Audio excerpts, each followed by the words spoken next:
Hey everybody, what's happening? It's Blair Johnson with the Badass Records podcast, here to remind you what this thing is about, and that is you and some of your favorite records. Also here to remind you there's plenty of ways to support the podcast should you choose to do so. One, like, subscribe, follow on YouTube, wherever you stream your audio, or on the Twitters and Instagrams. If you want to buy some merch, that's another good way to support. The site is badassrecordspodcast.com. Get yourself a hoodie, stocking cap, a coffee mug, what have you. Last but not least, be a guest. Hit me up on email, badassrecordspodcast@gmail.com, or DM me on the socials, Instagram or Twitter, and we'll see if we can't get you in the chair. Appreciate you stopping by. Hope you enjoy the show.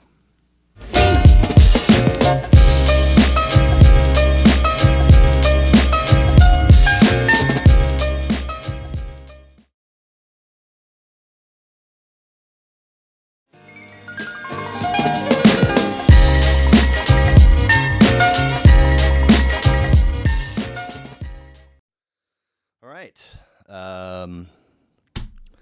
We are dipping off of our path of having nice round numbers for Sammy Sanchez appearances. We went episode 44, Animals, Rain Day, Rain Dogs, and this is happening to episode 64, Tom Waits' Discography, to episode 88, the Beck Discography. And we're throwing things off now for episode 113 of Badass Records Podcast. Welcome back. Thank you very much. You're now officially the clubhouse leader for podcast appearances. You're tied at 3 with the. How are things? Job is good. Yeah, job's going really well. And home life good. Home life is going well. Yeah. Happy with almost everything going on right now. Yeah. Good. And you messaged saying you were of late being a little bit more social than the last time we got together. I have been a little bit, trying to get out a little more. I've been going to like trivia nights and bingo. Up north. Yeah. Okay. Well, downtown. Down okay. At Crossroads. Yeah. Trivia nights and just like bingo at the bar I used to work at. They have it on Monday nights. I go there every now and then, just trying to get out. See people do more than just staying at home and doing nothing besides working and sitting and sleeping. The episode that's coming out this week made me think of you because it's a dude from Mexico City who has a studio in Strawberry Hill, KCK. And he has done a number of commissioned, like, spray graffiti pieces around town, like the Tour of Hearts, and he's got something down by Mean Mule Distillery and something in the Crossroad. And then, but we wound up talking for a good minute about Graffiti Alley, and he's like describing it to me, and I'm like, hold on a second. Is that like Jim's Alley Bar? He's like, yeah, that's. I'm like, that's the one. Yep. The big. What's the piece? The big Wolverine. Wolverine. That's right. Yeah. So we're still in Wolverine's armpit is where the door's at. So. Right. Are you still pick up a shift there? On occasion, okay. Yeah, about once a month or so. Just someone's out of town. Someone called in sick. Like, hey, Sammy, any chance you could fill in such and such day? Like, yeah, sure, no problem. Nice. Easy money. Yeah. So it doesn't feel, it's one of those weird deals where it does and doesn't feel like it's been 4 months since you were here. But anything off the top of your head that you've been listening to since you were last here that grabs your attention? Recently, what have I been listening to? I've been getting back into Yolo Tango. I've listened to them very much, but they're one of my favorite bands. I kind of like every few years, just like a song of theirs will come on. I'm like, oh, I should get back into them, and I'll go through like a month where all I listen to. Have we talked about them before?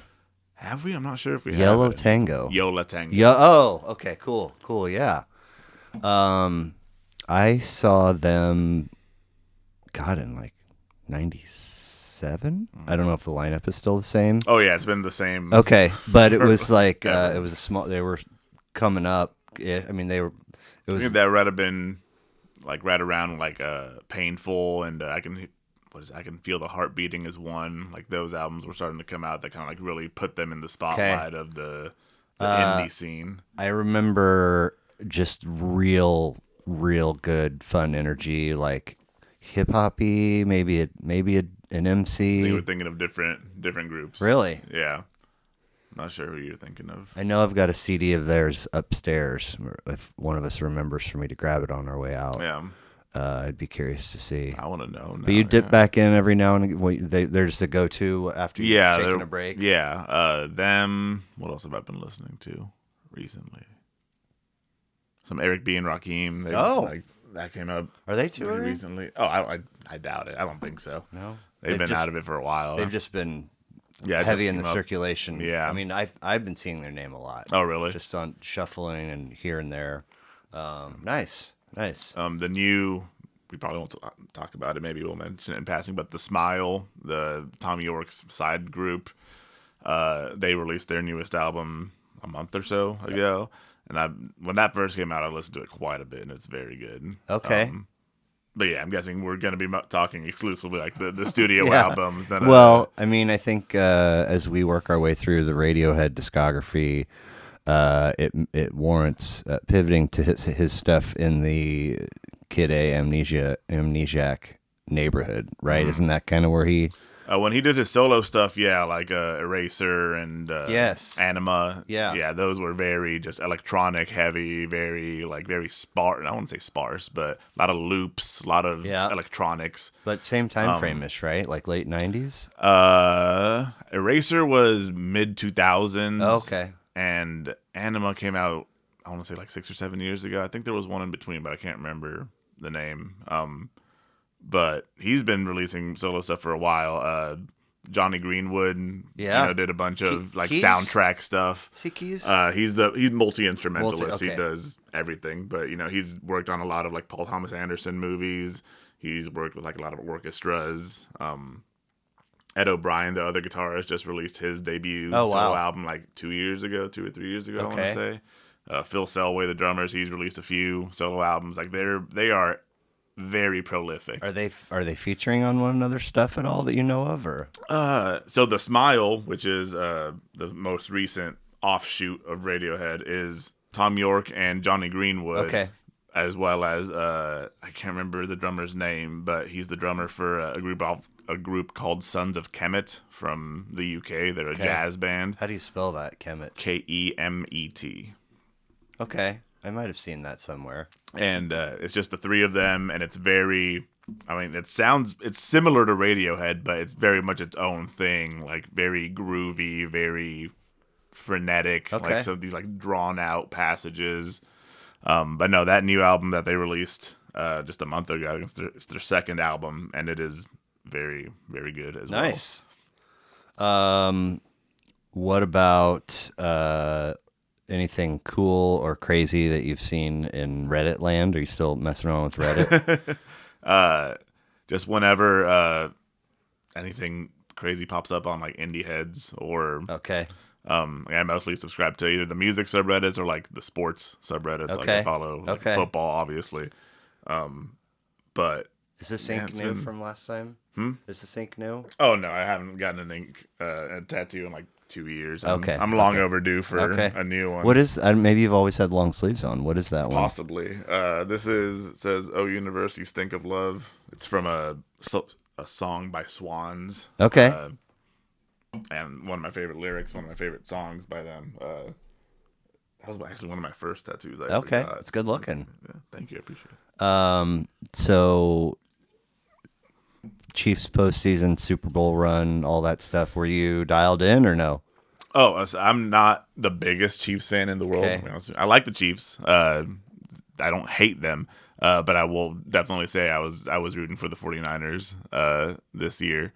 I might get kicked out of KC for saying that, in public. Because? I watched it with some friends of mine, and they're obviously very big Chiefs fans, and I was the only person there, not exclusively, explicitly rooting for the Chiefs. And so, yeah, it got very annoying towards the end. I kept my mouth shut. I learned very well to keep my mouth shut whenever the Chiefs are playing because you can never count out Mahomes. No. But like it went to overtime, it was counting down, and everyone was just like, "It's happening, it's happening!" And then as soon as they won, all hell just broke loose, and I was like, "Yeah, I saw this coming." But I mean, are you pro 49er or anti-Chief? Or both? A little of both, Okay. honestly. Okay, so obviously it's gonna sound petty coming from a Patriots fan, but the dynasty kind of, like it's infringing on our property, You're a Patriots fan. I'm a Patriots Have we fan, discussed yeah. this? Possibly, I don't know. It's a very big How did that happen? part of my sports identity. Okay. Growing up, my dad was a Dolphins fan, and because he grew up loving like idolizing Dan Marino, Yeah. and so I was just like to be a little, shithead. Hey, Dad, like Division rival. Who's the Dolphins' biggest rivals? He's like, I don't know, probably the Patriots right now. And I was like, okay, yeah, I'm gonna be a Patriots fan. And it just so happened that was right around when the Patriots were starting their dynasty. It was like 2003, 2002, 2003 era. So they either had just won their second Super Bowl or they were about to win their second Super Bowl. And I was just like, yeah, I made the right choice. Okay. And then, yeah, I've just been a Patriots So fan what ever did your since. dad do for Chiefs Dolphins? Was he torn? Oh no, absolutely. He's a diehard Chiefs fan. Well- Like, my parents are the most diehard Chiefs fans I've ever met in my life. Interesting that you say that. Did he happen to mention that I zinged him on Facebook? I don't think so. No. I don't remember exactly where it was. It was, right in the middle of the late part of the season when they were struggling, which is funny to say for a team that won 11 games or whatever. But I mean, by their standards, that's pedestrian, honestly. But he posted, I am done with the Chiefs for this year.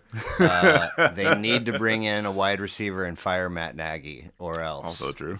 And Yeah, he's very reactionary. so then when they won the Super Bowl, he on Facebook he's like, Chiefs amazing. So I Screenshot. gave him an eye roll emoji. That's hilarious. Came with the receipts. Yeah, exactly. But they're both diehards. Is your sister too, or is she not into sports at all? My sister does not care for sports. My parents are they're football fans, but like Chiefs fans. My dad's a football fan. I am a huge fan of just the game of football, like the history of the league and all that good stuff. And that just so happens to materialize as being a Patriots fan now. But obviously we had it too good for too long. We're going through quite the rough patch now. And the Chiefs are very clearly the new dynasty in town. In town, yeah. So, do you play fantasy? Very much so, yes. I'm in 4 leagues. 4? Yeah. All football? Yeah. Have you ever delved in other sports? Or No. Okay. I follow other sports But I mean fantasy casually. Fantasy-wise, yeah, no. Football, I get into it. Do you know all the people in all these 4 leagues? Or in 3 of them, I know everybody. In the 4th one, it's just like a random league that I just joined this last season. Like it was a startup. Someone posted on Reddit like, hey, I'm starting up a league. Anyone want to join? In the other 3 leagues, you know all the people in real life? Yeah. One of them is with the people at gyms and King G. Okay. And the other 2 are with some like really good friends of mine that all are really into football. And one of them's a dynasty league and one of them's just a regular old seasonal league, regular league. Standard. Any crossover amongst the 3? Mm-hmm. Some people are in more than one of those 3? Yeah. Okay. What about gambling?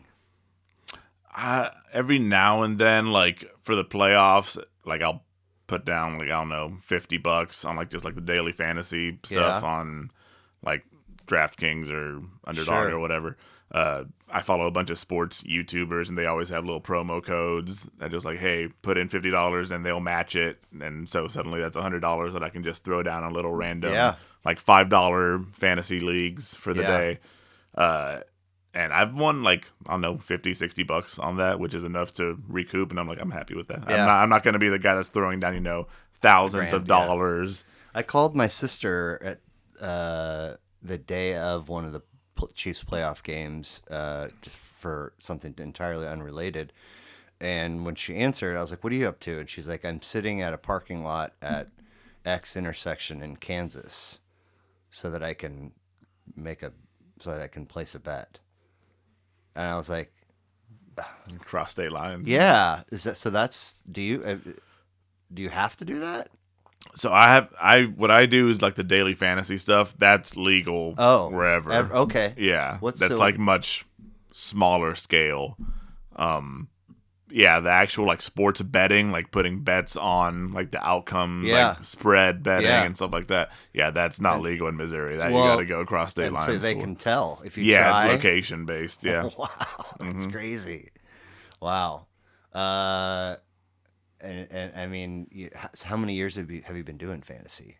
Fantasy, it's going on about a decade now, honestly. Not all 4 leagues, obviously. Sure. I started out with just 1 league, and then now it's at 4. Last year was the first year that I'm in 4 leagues, but yeah, I do it. No fatigue or burnout or. I mean, by the end of the season, I'm very much like ready for, because when the fantasy season ends, there's still like a week or 2 of the regular season, like in football and real life, and then the playoffs start. So by that point, I don't have to be worrying about fantasy in any way, shape, or form. It's just focused on regular good old postseason football. So now, are there different rules for each of the 4 leagues that you sort of have to file? It's mostly the same. Like the biggest difference would be like PPR and half PPR, the points per reception. Okay, but there's no like wild, insane keeper rules.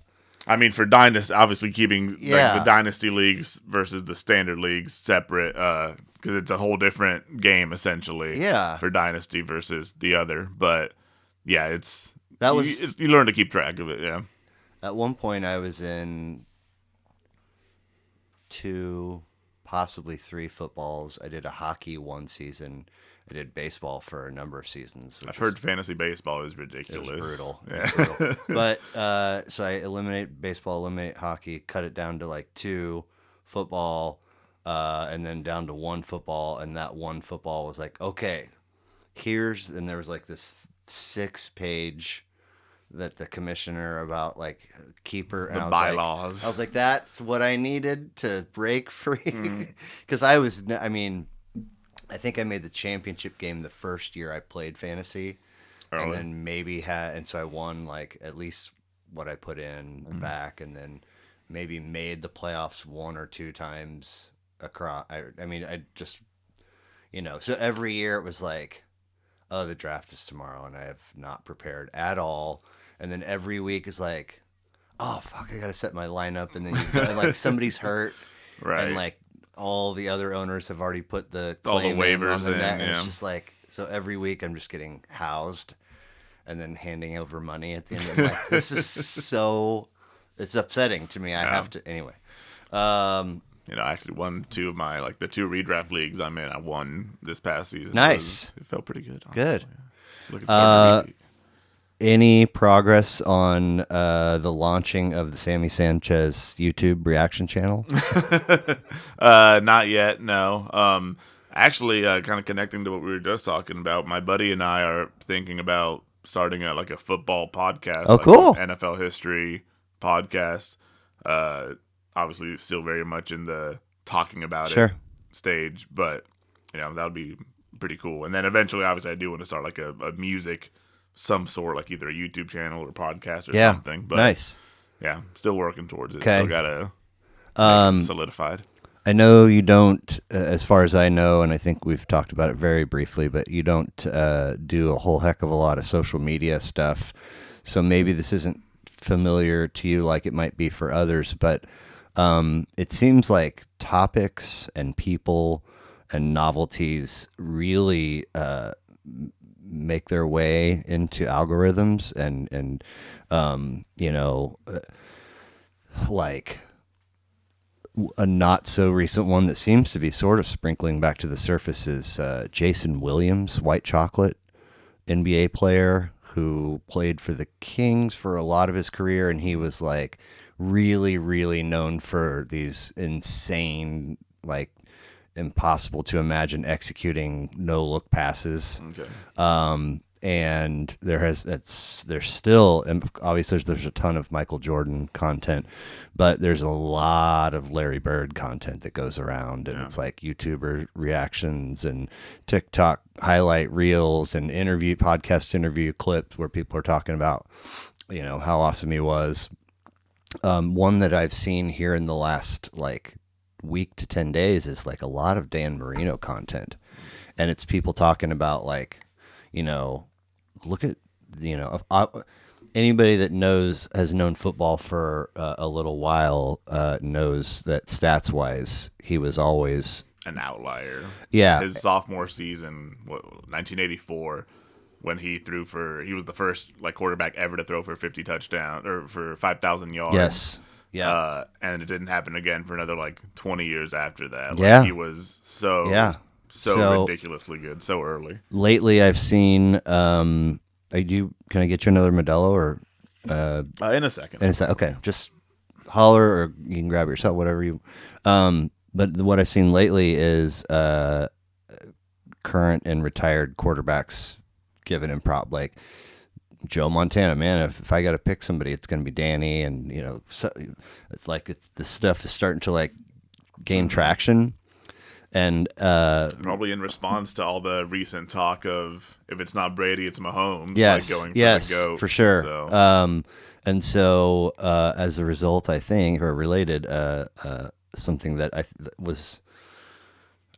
it was like very recently on the Pat McAfee show. Do you pay attention to that program? I watch like the clips that pop up on like YouTube or Reddit. I guess they had him on and sort of baited him into talking about doing ads and commercials and stuff back when he was playing.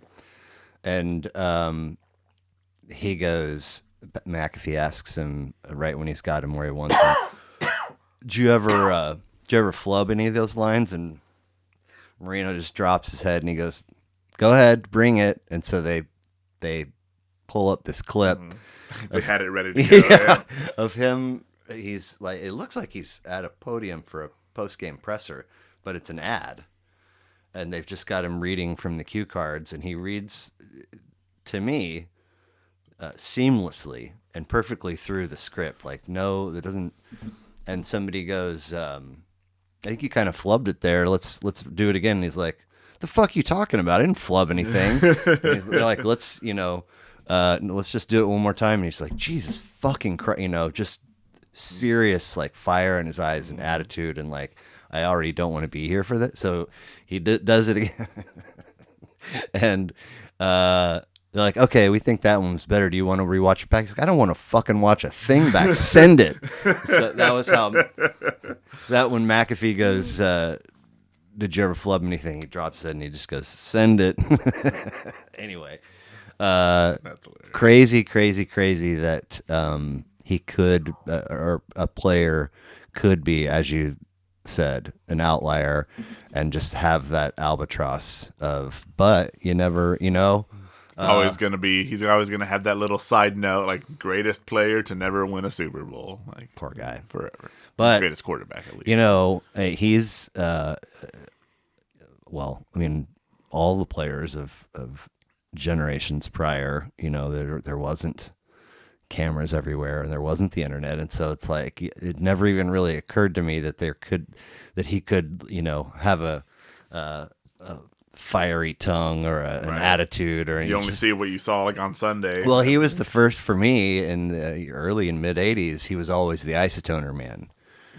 he did commercials for isotoner gloves, and the tagline was I take care of the hands that take care of me. So he's like making sure his teammates wear isotoner gloves. And right. It was like, oh yeah, Dan Marino with the amazing stats and the glove commercials. That's all I ever really thought. And then now it's like, holy shit, look at this guy.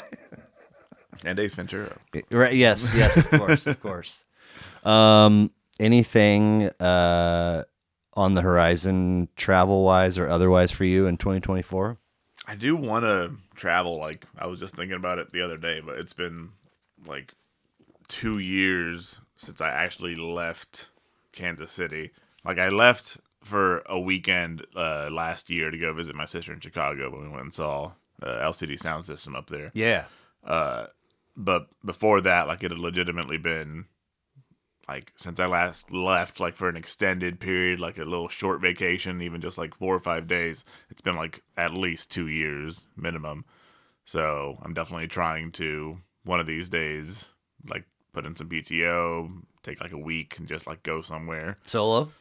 Probably, yeah. Stateside? Just, oh yeah, definitely Okay. stateside. Just somewhere I haven't been before. Like I was thinking like Minneapolis, Cool. maybe I don't know, down south. I haven't been to Texas, really. Maybe Okay. somewhere in Texas.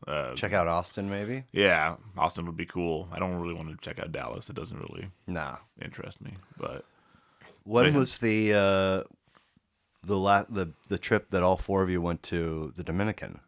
That would have been about 3 years 3. ago. Okay. Yeah. Dang. Wow. Tough to keep track considering it seems like they travel every other month. The two Oh of yeah, them. my parents literally like every other weekend, like, okay, we're gonna be out of town for I don't know a week. Can you watch the dog? I was like, yeah, sure, no problem. You guys have fun. Nice. Nice. Let's see here. So, Radiohead, Discography, cast the Sammy Sanchez net for me. I mean, we messaged a bit about like if we're going to do another Discography episode, here are some artists that we Short list, consider. And you gave me your list. I re-ranked your list, and you said these 2 or 3 would be go-tos for me. We land on Radiohead. And I, right, wrong, or otherwise, got the impression that you've been a fan of theirs for some time and have known their material pretty well, front to back. Is that? I would very comfortably put them as one of my favorite bands. Okay, yeah. so where does that begin? So let's see. I became a fan, I want to say around 2015. I would have been in college. Like I was just starting to like really get into music, and they were one of the first bands that they're that band. Everyone's like, "Oh, you got to listen to Radiohead," and I was like, I better start now. Like, better get into Radiohead." And yeah, this was before Moonshaped Pool came out. So until then, like, they'd only released up to The King of Limbs, and I went through all their discography and Starting at the beginning. I think I started with OK Computer. Okay. Because I think like I kind of wanted to see like if I was gonna enjoy this band. Because the funny thing is, growing up, obviously you listen to what your parents listen to, and you judge music how your parents judge music. And for no particular reason, my dad had always said, yeah, I never really listened to Radiohead. Like they just seemed like too strange for me, too weird for me. And so I kind of just grew up like, okay, I guess we don't listen to Radiohead around here, whatever. And then when I started like, we're still working on getting him to smoke a little tree, right? oh, that's never gonna happen. I thought some edibles maybe. Okay. We might All work on some edibles. He might wind up liking it. That would be hilarious. But so you're like, I guess we don't listen to Radiohead. Yeah. And then I got to college. I was like, actually, I actually do really love music. I'm realizing like and starting to like really branch out and like dive deep into music. And so Radiohead was one of those bands. I was like, okay, like this is a pretty important band, or so I've heard. So like everyone talks about them. You're just informed enough to know that OK Computer is where you should start. That's where everyone was saying. Like Okay. everyone's like, oh, this is like the Radiohead album. And like one of the greatest albums of all time. And at this point, all but the last one are out, and people are saying that. Yeah. Okay. And do you think if today you were having this experience in 2024 that the Radiohead world would still say this is where you... Okay. Oh, yeah. Okay. Yeah, I don't think a Moonshaped Pool is the best place to start with the Radiohead discography. I wouldn't say OK Computer is the best place to start either, honestly. It's not the worst by far, but it's definitely, you don't appreciate it as much if you don't listen to the first 2 albums to see how they kind of got to where they were, because the jump from the Bends to OK Computer, it's not as big as other jumps they would do down the line, but it's the jump that kind of like threw them into the spotlight. Like the Bends kind of had some traction going, but OK Computer was like like every list around the world was putting it as like the best album of the year, like one of the best albums of the decade, if not ever. Like Radiohead became a thing off of OK Computer, and for that reason, yeah, it's a good place to start because that's obviously where a lot of people started. Yeah. So you start there and then go where? I went to Kid A after that. Oh. Which I wouldn't recommend because obviously I wasn't super into music at this point. I hadn't really listened to much like electronic music or anything like that, anything like too ambient, too experimental. And OK Computer, I was like, okay, this is good. I get the hype. Obviously, I was 18 at the time. 2015. No, I would have been 20, 19 or 20. And yeah, I get to Kid A and I'm like, what?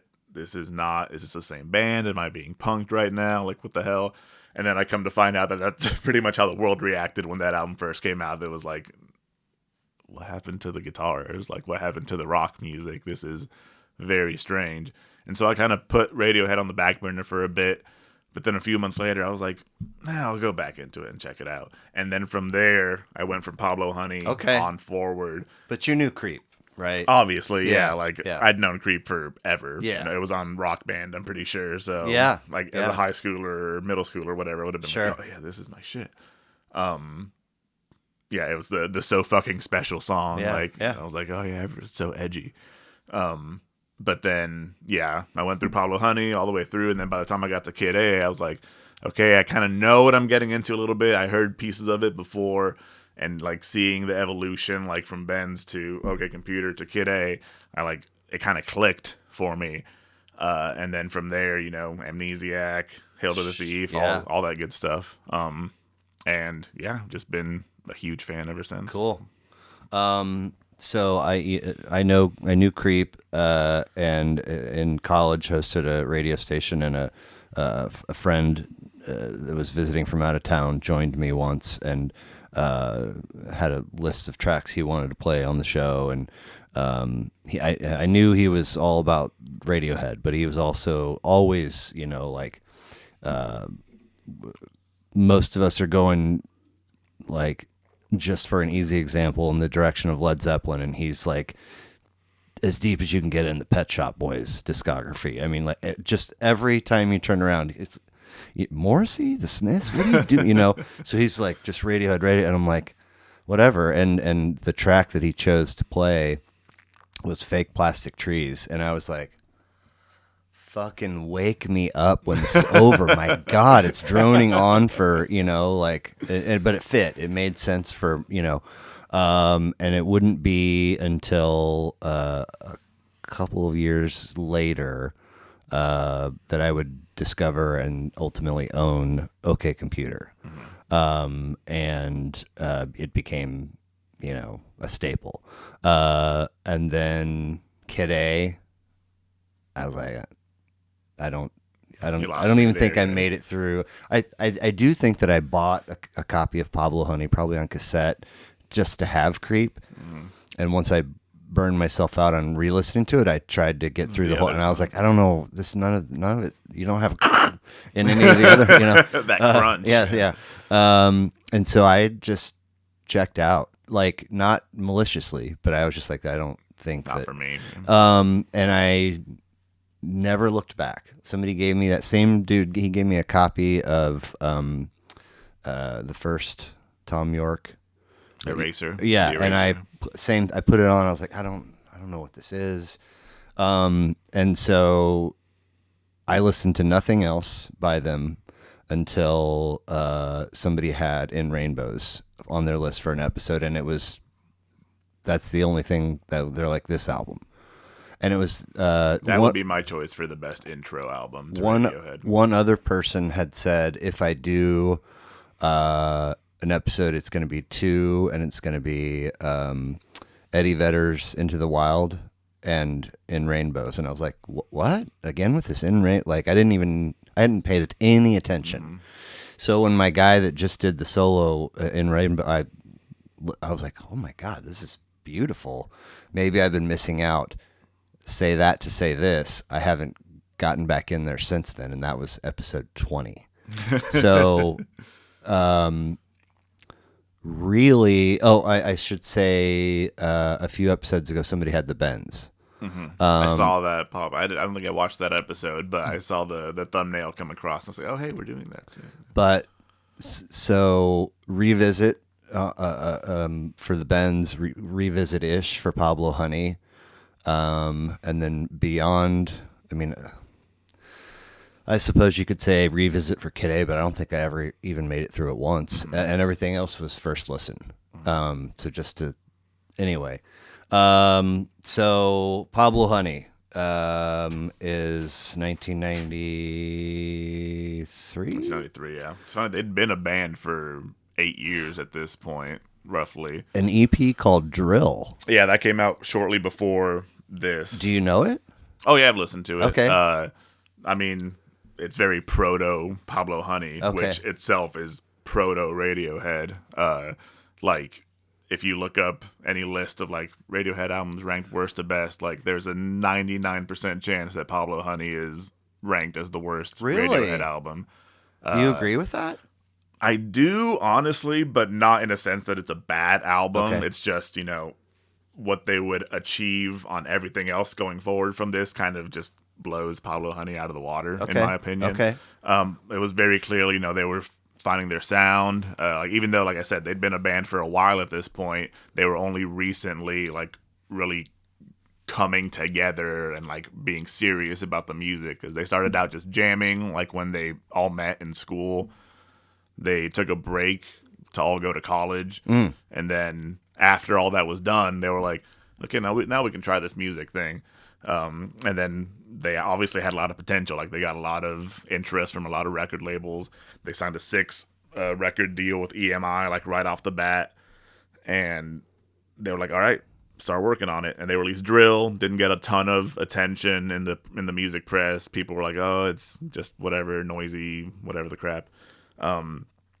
But then with Pablo Honey, especially with Creep, like, Creep became the fucking mega single that it was. Like, to this day, their most well-known song. And they had to fill it out, obviously. Like, I'm not saying this is a bad album. There's, like, some of these songs are legitimate. Like, Stop Whispering, fantastic song. Thinking About You is really good. Anyone Can Play Guitar. I liked that one a lot.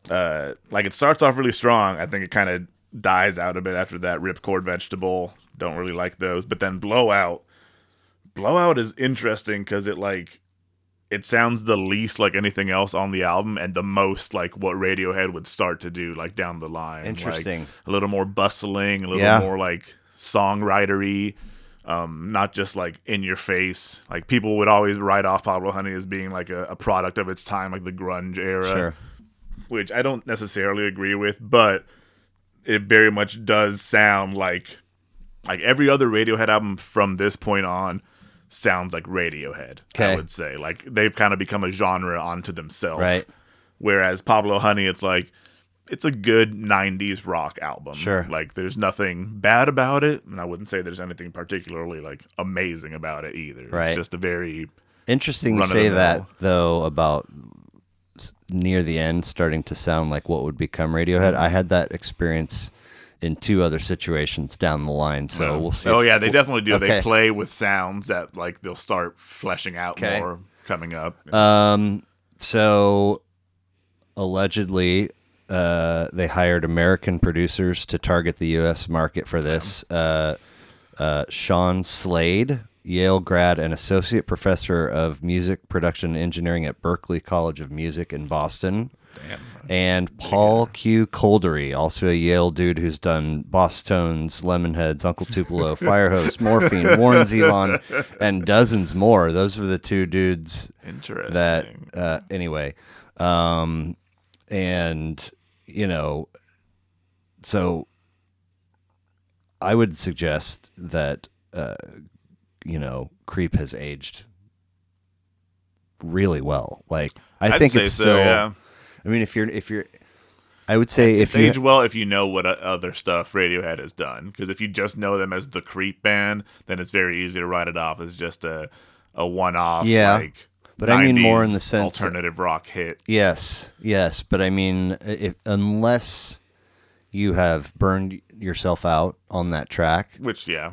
which is very possible. But I still really enjoy Oh, listening yeah, to it's it. still And a good song. It's a well-written, Yeah. well-performed. Like, everything about it is a very, like, good song. It's just almost become, like, a cliche. Sure.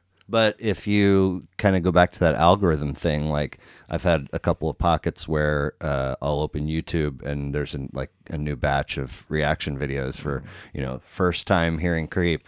And you're going to first time watching Forrest Gump after this too, right? But there are very clearly some that are authentic and they mean it when they say that, and they're like blown away. I think the first time you listen to Creep, if like anyone can remember that, the way that chorus comes in the first time, like it kind of like blows you away. Like it's a very quiet song, very just dreamy guitars, Tom York's vocals just floating there. Range. And then like you said, that Yeah. it just punches you in the face. I remember thinking by the time I'd heard it 5 or 6 times, I got to get in there and figure out who's doing the high notes for him. And then it's like, oh shit, Oh, no, that's him. But also, start here musically, and then Just ramp up, and which it's is just something here, they would love to do. Yeah, and they almost brings it back down lower to where they started. It's quiet, and you get. I mean, I don't know. I think it's aged very well. No, they are incredible songwriters. Yeah, like the way they compose, like they know like how to tell a story, not just through the music, but kind of like the structure of the song itself, like the highs and lows, like it pulls you in, and it's incredible. Well, that one's 12 tracks, 42 minutes, and then the Bends, 1995, 12 tracks, 48 minutes. So when I revisited that for episode 99, my guy Mike Gary, I knew High and Dry. Is it called High and Dry? Yeah. I knew that when that dude picked Fake Plastic Trees, I knew that tune then. And there's one other tune on that record that I knew, which name is escaping. Might be My Iron Lung. That was a big song at the time. Okay. But I remember putting it on Street Spirit as well was to listen to and getting like track 4 and my attention's kind of drifting, and then at some point I checked out. But so I'm listening to it to prepare for that episode, and really like right at the middle point, like I was pulled back in, and then I thought the second half of the album was beautiful. The second half is a lot more punchy, I'd say, than the first. I was blown. I was like, I feel like a dick for discarding, dismissing this album. And then really towards the tail end, I was like, I feel like we're, opening the wardrobe of Narnia door into OK Computer. Oh, yeah. And I kind of had to go back through and scan a few tracks to make sure I wasn't putting that in there on my. I was like, no, I feel like it's in there, man. Anyway, the Bends would have been, you did OK Computer, and then you did Kid A, and then you went Pablo Honey, and then to the Bends. Kid A kind of like didn't click. Yeah. Went away from Radiohead for a while, and then when I went back, started from Pablo Honey, and then went on. Then the Bends.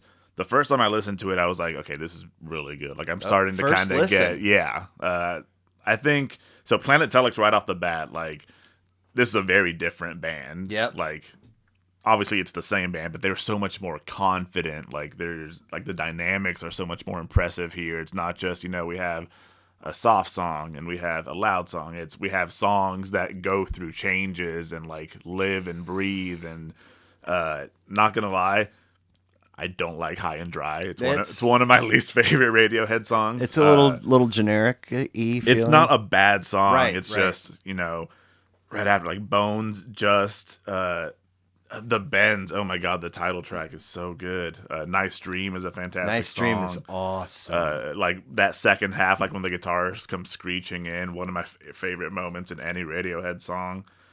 Just is great. My Iron Lung, again, one of their most famous songs. So they released the My Iron Lung EP before the Bends came really? out. I didn't catch that. Yeah.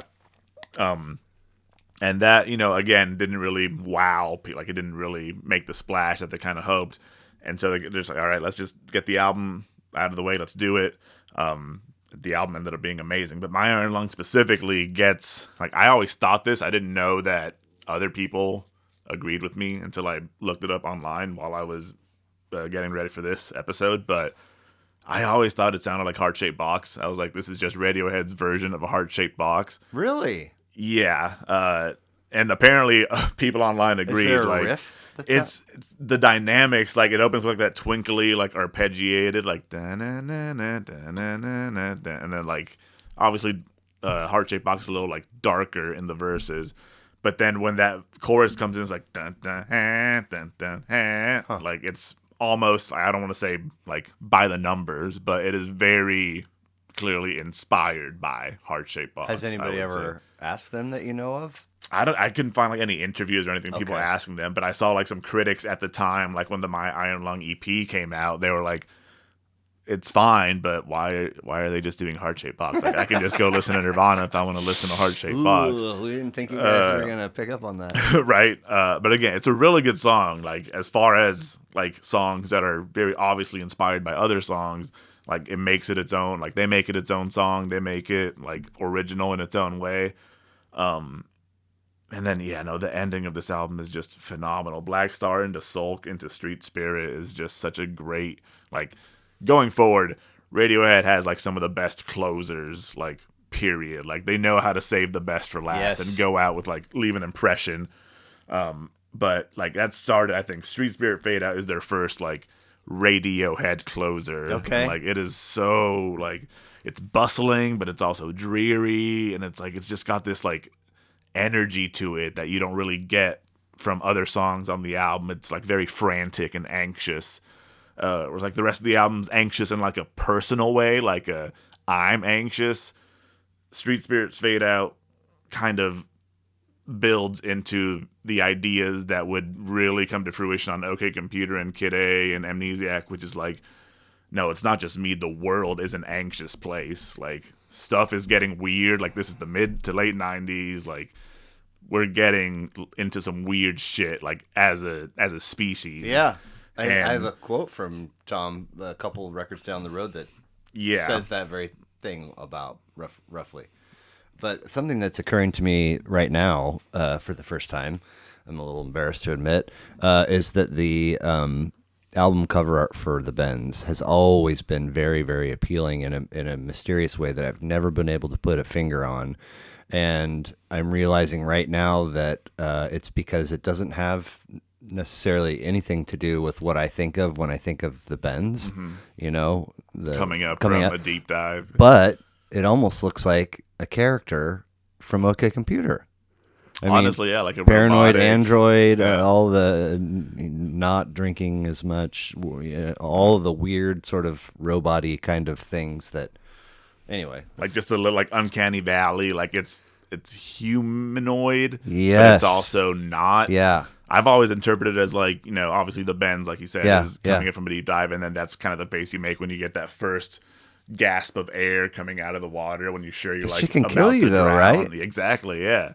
So it's like I feel like the whole album, like the Bends is a good analogy of like you've been under so much pressure this whole time, and now like this decompression syndrome is like you're coming up too quickly, there's too much going on, and all of a sudden, I think Street Spirit Fade Out is that face on the front. Is like you finally like unleashing and like coming out and like, I want to say freeing yourself, because it's still a very anxious song. Yeah. Like there's still more going on that you're not ready for, but it's almost like the whole album's been a powder keg, and then Street Spirit just like lets you fade out on a very interesting note. Yeah.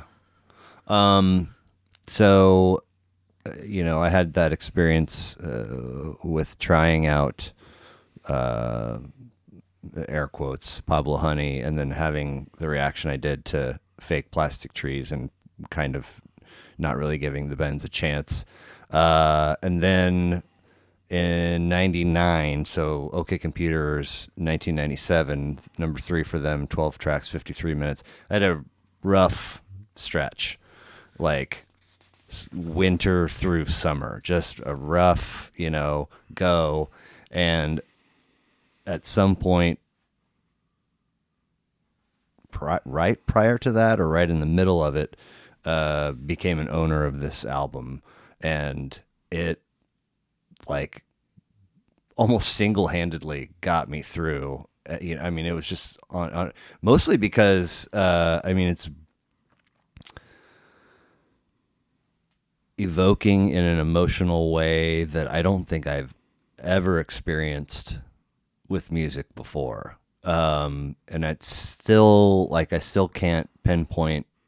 And their Radiohead is not that is not exclusive to this album, right? They do something with the psyche and emotion, the human element of life and emotions. It's almost like an unintentional puppeteering of like, hey, follow this corridor if you want to like get to the actual core of sorrow, some emotions, or come down this path if you want to feel like anxiety and paranoia, with a little bit of terror. Yeah.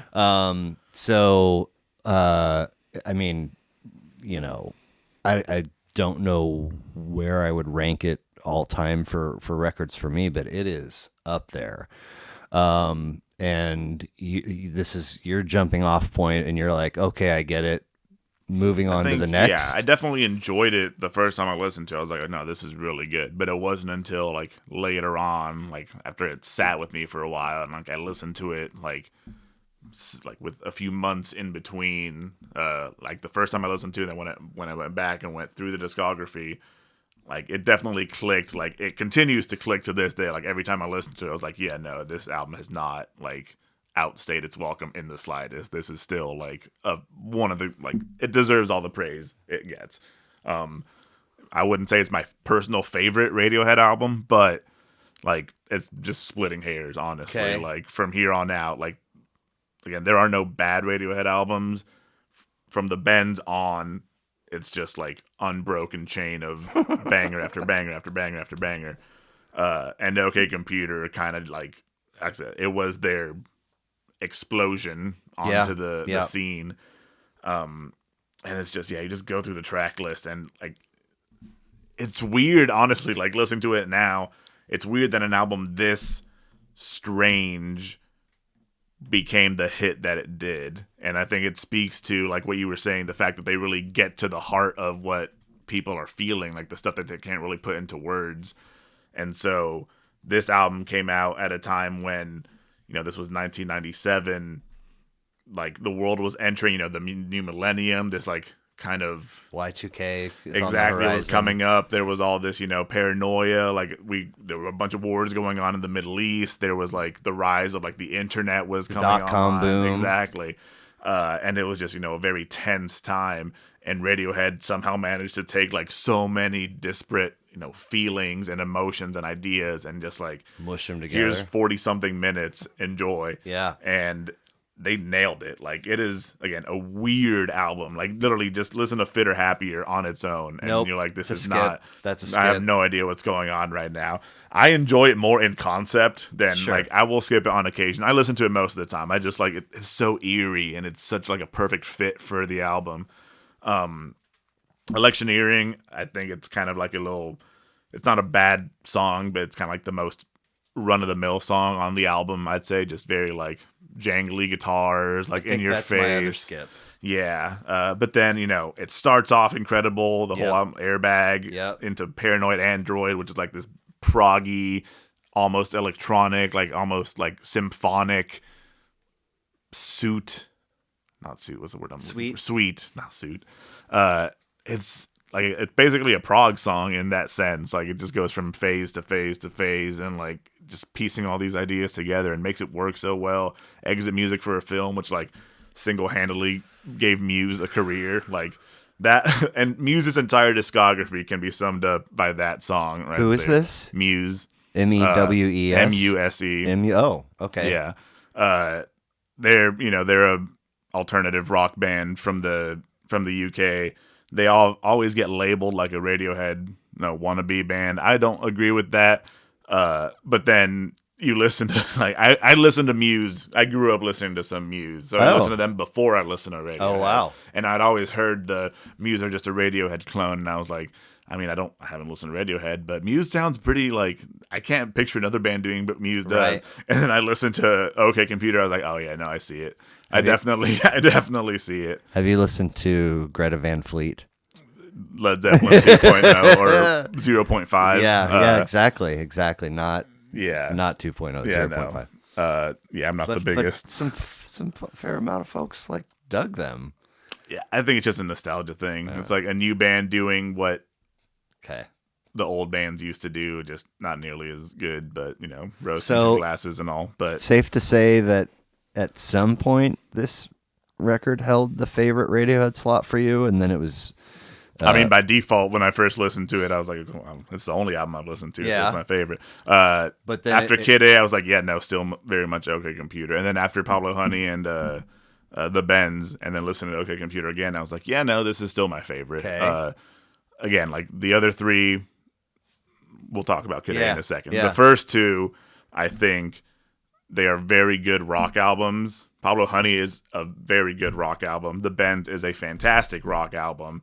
Then starting with OK Computer, like, okay, no, rock doesn't even describe what's happening anymore. rock doesn't even like, exist. Around this time, like more so with Kid A, but yeah. this is when they started, kind of incorporating those electronics. And I always think of the song "Losing My Edge" by LCD Soundsystem, where he says, "I hear you and your band have sold your guitars and bought turntables," and then right after he says, "I hear you and your band have sold your turntables and bought guitars," and it's just like this kind of weird like back and forth of, are we electronic, are we rock, are we like just going with the trends of the time, are we like paving our own way? It's like this idea of like, how do we stay true to ourselves while very clearly either doing something that's never been done before or doing something that people are immediately going to label as, oh no, this has been going on for years and you're not doing anything special.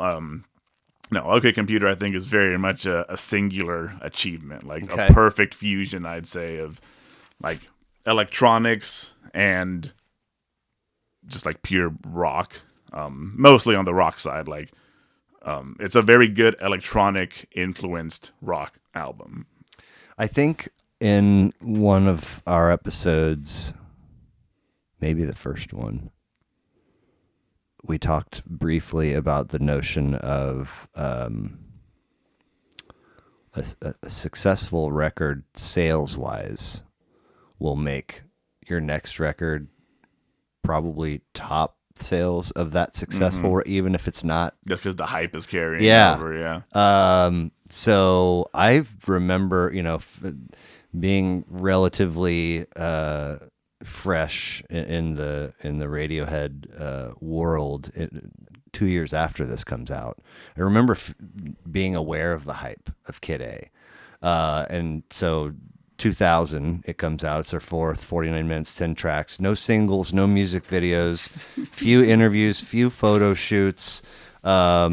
Initially dismissed by some, but eventually Rolling Stone, Pitchfork, and the Times all ranked it as the greatest album of the 2000s, which has got to be one of the first albums of the 2000s. We peaked right there. Everything else was well, trying but to follow I in think, its footsteps. But I think at release time they're like, but then 10 years later they're like, I wish I could scrub the internet of having said that, because now this is what I think. And as I mentioned, I was like, I don't know what's going on here, and I just checked out.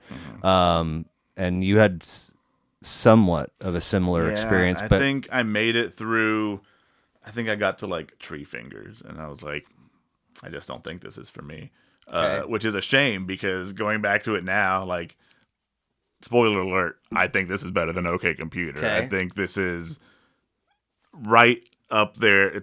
I'll go ahead and just jump ahead a little bit. Yeah. In Rainbows and Kid A, in my opinion, are like two perfect albums. Okay. Like, I listened to each one of them. I have listened to each one of them at least like 100 times. Like, no they joke. are phenomenal albums. Kid A in particular, a lot more difficult to get into. It is like the exact opposite of what In Rainbows would end up being later on. Now I see it. But Kid A is just so like cold and like calculated, but at the same time like organic. Like, it's a paradox of an album, I'll say. Like, it's like Amnesiac, which came out right after, because it was recorded like at the same time as Kid A, like their sister albums. I think Amnesiac is like the like a bit of a harsher, like more sparse side piece. Not side piece, like it gets written off a lot. I don't think it's that. We'll get to Amnesiac, Yeah. but Kid A specifically, like you have. It's just so funny. Like the first time I heard it, like I'm pretty sure I had the same reaction that most people did. Like as soon as everything in its right place starts, like at this point, Radiohead is the biggest rock band in the world. They just went from Pablo Honey, which didn't have much hype, to the Bends, which had a lot of hype, to OK Computer, which was, cataclysmic in how like the music press reacted to it. People were like, okay, what's the like Radiohead? They're the biggest band in the world. What's next? What are they gonna show up with? And you get, yesterday I woke up sucking a lemon, and there are two colors in my head. Just random shit, like purely electronic, just loops and samples, and like, what the fuck is this? Right. Like, Well, what the hell happened? there was some struggles, I think, to like okay, To follow it yes, up. Yeah. and then also artistically, right? Like what's next, but also what are we? What do we want to do? I think it is now starting to creep out just a little bit that and I don't mean to be any kind of way about this because I've never had to deal with fame on any level, but I think it's sort of starting to creep out a little bit that Tom York is kind of a peculiar cat. And is that they knew it at the time? Like everyone, like from the get go, people were like, this dude's kind of a loner, kind of wants to just do his own thing. Like, yeah, Radiohead was never in it for the spotlight. yeah. Like, And then, but did that sort of also? So if that's if we can agree on that, did it start to spill into the band's dynamic too? Absolutely. Okay, I thought. Oh yeah, I mean, after OK, like they were being labeled like the saviors of rock. It's like, actually, guys, we're about to bring in some freaky synthesizers and computer noises and Leave the rock cape behind. Yeah, you're selling your guitars and buying turntables. But yeah, no, everything in its right place. The first time I heard it, obviously not a fan. Now to this day, like one of the greatest openings to any album ever. What's track in my 2 opinion. called? Track 2 is Kid A. We get right into. I was like, because I even on this revisit opening track, I was like, yeah, see, I remember feeling, and then track 2, I was like, oh wait, I gotta stick around. This is good stuff. Like it's more driving. It's still like the super like vocoded vocals. Like everything's still very electronic, but it's got a little more energy to it. Everything in its right place is very much like a lull you in. Yeah. Still very surprising given the context Yeah. of what Radiohead was at the time. But going into, Kid A, this is much more like, again, this is the year 2000. We are a few months into the post Y2K world. George Bush just got elected president. Like there's a lot of weirdness again. Like if we thought 97 was weird, 2000 just ramped it up to a different level. Make us long for 1997 to be back. Exactly, yeah. And so again, Radiohead were just like, let's get out what we're feeling. Let's not just like make another album. Right. Let's like make some music. Like Yeah. let's put how we're feeling. And that's why like they figured, all right, the coldness of the computer, like this is what we want. Like Kid A, like the title is supposed to represent like the first computer that gained sentience. Obviously, it hasn't happened yet. But Oh, really? theoretically, like whenever the first computer to gain like actual human sentience, that's gonna be like the theoretical Kid A. That's what the album's referring to. So it's supposed to be like a computer trying to mimic humanity, sort of, is kind of how I've always interpreted it. And it's a sentiment kind of like I've seen a lot of people on the internet kind of feel that way. But by then you get to the national anthem, which is not a very electronic song at all. It's like pure jazz freak out. I struggled to stay with that one. Really? Yeah. One of my favorite. Like that bass line is so crunchy and like as like it lulls you in. It's like this weird like the drum pattern is so groovy, and then by the end, like when the horns come in and just smack you across the face, God, like again, you don't. at this point you're expecting, okay, they're doing electronics now. Right. And then that comes in and you're like, okay, I have no idea what the hell is going on. I don't know where to put this. And then How Did Disappear Completely? Like, I want to talk about this song for a second because it is, in my opinion, one of like the greatest songs ever written, period. How to Disappear Completely. Oh, absolutely. It is I love, yes. gorgeous. That bass line is so soothing, but also like a bit sinister. Like there's like a little chord change, like whenever it repeats. And then like by the end when the strings come in, it's just like this huge crescendo, this huge climax. Like I maybe in my top 5 like most listened to songs like ever. All and it's artists. still, oh yeah, it is a towering, like easily my favorite Radiohead song. It is like a perfect song. Period. Nice. Well, and then obviously I didn't feel that way the first time I listened to this album because I made it to Tree Fingers right after, which is just like the pure ambience, like almost nothing going on. And I was like, yeah, this isn't for me. And now, like, again, Tree Fingers, sometimes a skip, but it's a very much needed breather after that first leg of the album to like pull you into a fantastic second half of the album. Optimistic is just like a fun rock number.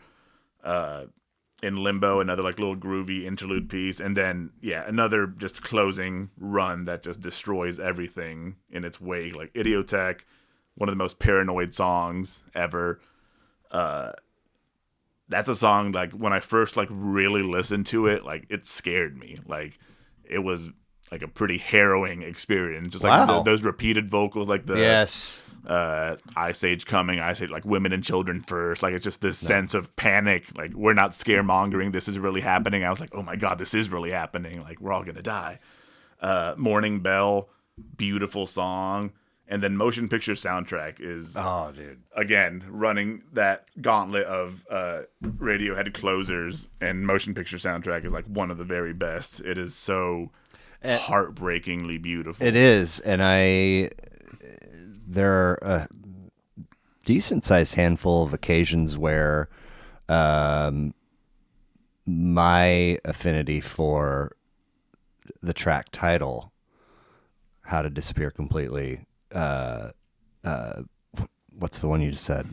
Motion Picture. I mean, it's like those. They literally they stick out because, and then it, and then the song lives up to the title afterwards. And this isn't, in my opinion, the only record that has had that occur. Oh no, they're very good at the moment, like everything about the song is perfectly tailored, like from the title to the point where. I've never seen a band that does this to the extent that Radiohead does, which is they will sit on songs for years, if not decades, until they're satisfied with where it's at. Like, jumping ahead a little bit, the most recent album they released, which was A Moonshaped Pool, ends with a song called True Love Waits. Okay. So this was 2017, I believe, when A Moonshaped Pool came out. 16 maybe? Yeah. They wrote True Love Waits, like they first like started performing it and like getting a feel for it when they were touring for OK Computer. I'm pretty sure. Wow. So it's like they just sat on it. They're like, we just don't have like the ideas, like the core of the song is there, but it's just not how we want. Like they are perfectionists, and so everything about everything that they do is like to every minute little detail, like it is planned. Now, you say performing. Have you seen them? I've never seen Radiohead. No. Had the opportunity and passed? I don't think. Okay. I mean, they don't tour much anymore. I know, right? And I wasn't like, I didn't. It was only like in the last 5 or 6 years that I really got into like going to concerts. Yeah. Oh, okay. Obviously that took a break when COVID hit. Yeah. But. Yeah, I don't think they've really gone on many. Definitely not to the Midwest of the United States. Like I feel like there was maybe they've played Arrowhead once, but I also feel like there was a tour where St. Louis, and a ton of people from here were going there. Recently, like the Smile, the Tom York, Johnny Greenwood side group. I think Tom Parker's the name of the third member, but I can never remember. They've been touring like relatively like not small venues, but not like stadium tours. Like they're obviously it's a side group, but they're doing pretty well on tours. I'd love to see them. If not Radiohead, like at this point, we're not certain that we're going to get another Radiohead album. I mean, it's been 8 years. Exactly, the longest pause, Yep, like hiatus yep. that they've been on as a band ever. Obviously, fingers crossed that we do get another one. But if it were to end on True Love Waits, it's a very good send off for their career. But again, we're getting ahead of ourselves. Now, like, Kid A is when they started like.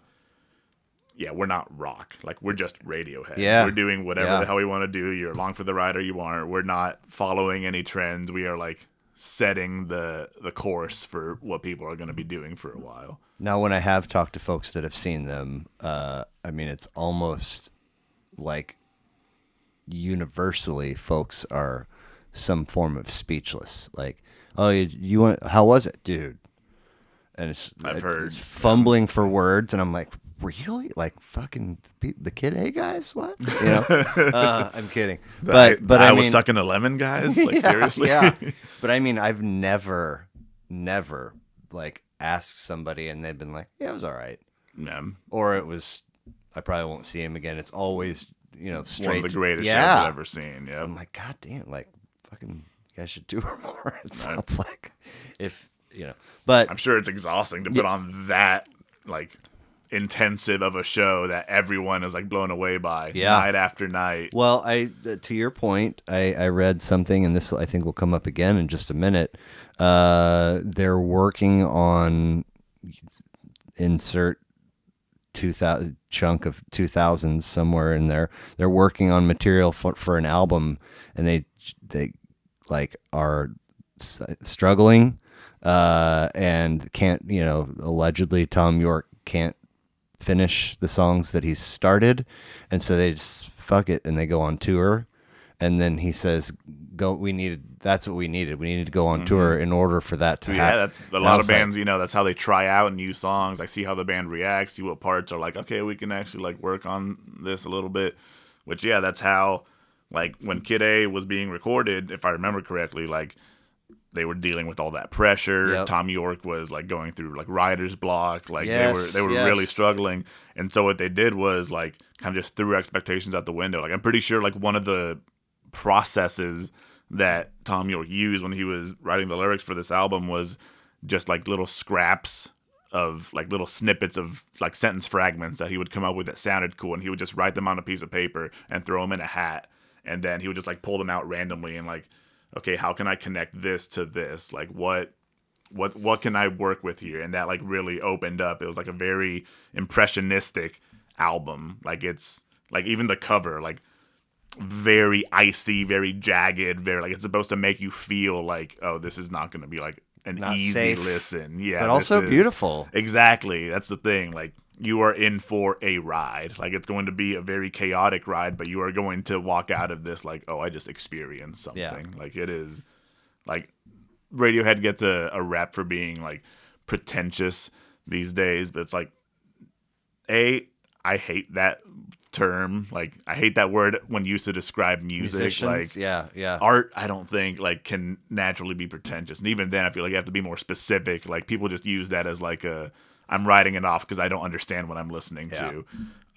Radiohead like had a lot of purpose into what they were doing. Like, they had a lot of ideas. They had a lot of like they had done their research. Like, they were very clearly like musicians first and foremost, and they knew how to convey what they were feeling and what they knew other people were feeling into album form. And I think that's just, very few bands, if any, have done it to the level that Radiohead have achieved. And I think Kid A is one of the shining examples of that. Well, I think we agreed that the second half or the closing bits to the Bends maybe possibly gave birth to what OK Computer would be. Now, I listened to Kid A or revisited Kid A and then moved on to Amnesiac, and I'm like 2, 3, 3.5 tracks in, and I'm like, it's happening again. I'm getting the same. And then I was like, oh, they were recorded at the same time. But I was like, I was weirded it was out. Supposed to be a double album, right? They were planning first. Right? They're like, yeah, that would be way too much. So they're so good at sequencing, like telling a story, like just through the set list of their like the track list of their albums. Kid A starting with Everything in Its Right Place. It's like a very like welcome to the world of this is Radiohead now. Yeah. And then Motion Picture Soundtrack ending with, I'll see you in the next life, and the harps coming in. You're like, oh my God, I'm ascending into the afterlife now. Like before that, an OK Computer, starts with Airbag, Yeah. which is a car crash, and ends with The Tourist, which is someone standing on the sideline watching the car crash happen. And it's like this, big metaphor for, the world is speeding up very much. Let's all just, hey man, slow down, slow down. Hey, man. But then you get to Amnesiac, which is, again, often written off as a B-sides collection, like these weren't good enough to make it onto Kid A, and they just repackaged them onto something else. I disagree completely. I do too, man. I think Amnesiac, it's very much its own album, but there's some kind of kinship. There's right? definitely a connection. Okay. It's just obviously, again, they were written under the same mindset. Like they were working on these at the same time as each other, but I don't think it's very fair at all to just write it off. Like, this album is very different. Yeah. Like, on first listen, you might be like, okay, they still got the bleep bloops, they still got the glitchy electronics and the loops, and I'm still not that about it. But like, if you pay attention, like right off the bat, packed like sardines in a crushed tin box. I'm a reasonable man. Get off my case is like one of the greatest lyrics that Tom York has ever written. I don't care what anyone says. And then immediately into Pyramid Song, which is like one of the most gorgeous things, like that wicked intense piano melody. And then like when the drums come in like towards the end is, again, something that bands have tried to imitate. But I don't think anyone does it quite like Radiohead. It's just like that slow build and like slowly putting pieces together and like telling the story. You said unfolding. The bleep bloops, I'm still not into it.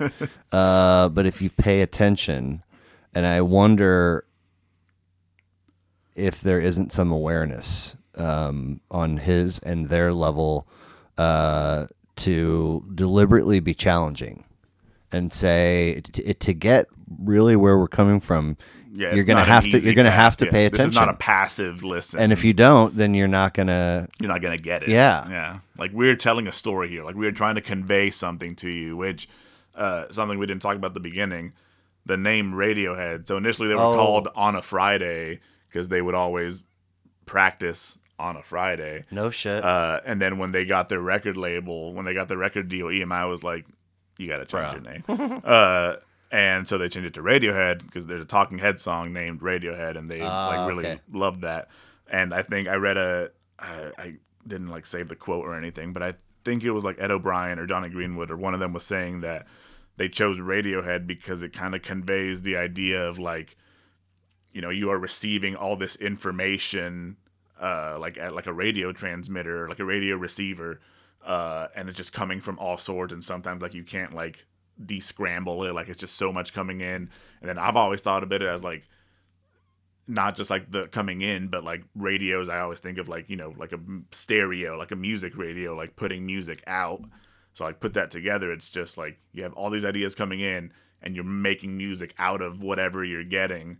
And obviously, maybe this is like a stretch, but no, I think it's you a perfect. Can do a good job at it, or you can not. Exactly, like a or little you can busted be up just stereo. Fucking but C student. They are like there is no scrambling. Like they are getting all the pieces and perfectly like putting it out like into the airwaves. That idea right there of information coming out in, and then you putting it out, and then this notion of if you want to get it, you're going to have to pay attention is one thing to say for our 2001 record. What about 2024? I mean, like... That's the thing, like the world has just gotten bigger and faster and bigger and faster. But I mean, like, attention spans have all but evaporated in these 23 years. I mean, especially if you are a person that is prone to doom scroll and spend a lot of time on social media, which luckily for you, you're not. I mean, I've done my fair share of, just a lazy night. I'll just browse Reddit for a little bit, and then 3 hours later, it's like, oh my God, my eyes. But Radiohead called it. I'll say that. Yeah. Like they knew, like prophetic in their Yes. visions of like, hey guys, technology is cool, but it's also not very cool. Like it can very easily fuck shit up. You've talked about for a couple of records now, the world is weird, and here's what's going on. Your quote describing this record as our secret weapon against all the weirdness going on.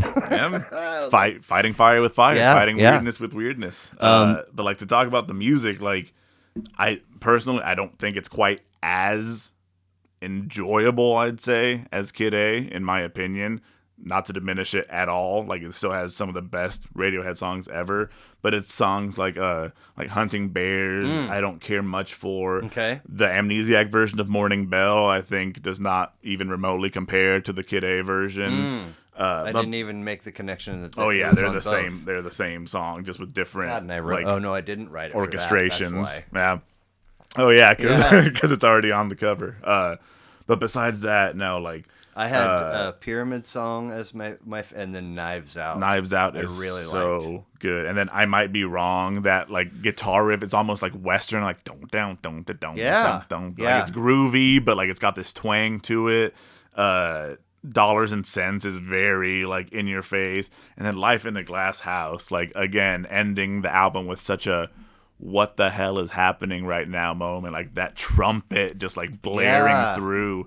And like the lyrics, "Life in a Glass House." If you consider Kid A and Amnesiac as like two halves of like one kind of mindset, one idea, the lyrics of "Life in a Glass House" do such a good job of like putting a bow on that. Because it's like, I'm talking about like I'd love to sit and chew the fat. Like I'd love to sit around and chat, but someone's listening in. Like it's very like.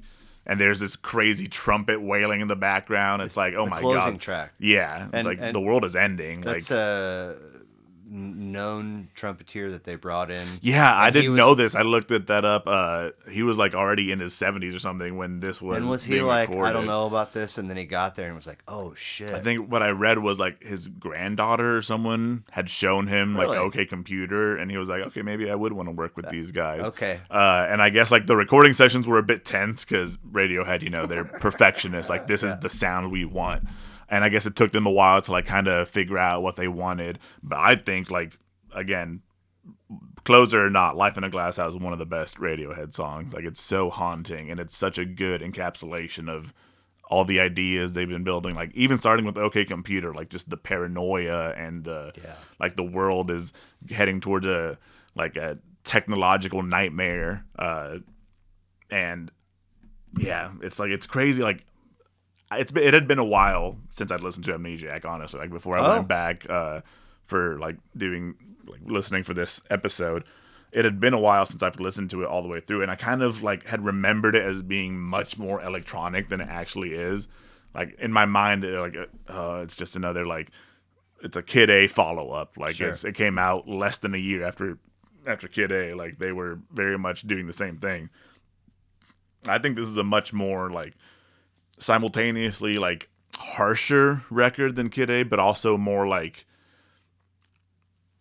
organic, like bustling. Like there's more energy. Like Kid A is more like cold and calculated. I was gonna take a chance and say accessible. In a sense, yeah. Just direct comparison. Like it's not nearly like it's. I don't want to say it's more of a rock record, but it's more of a.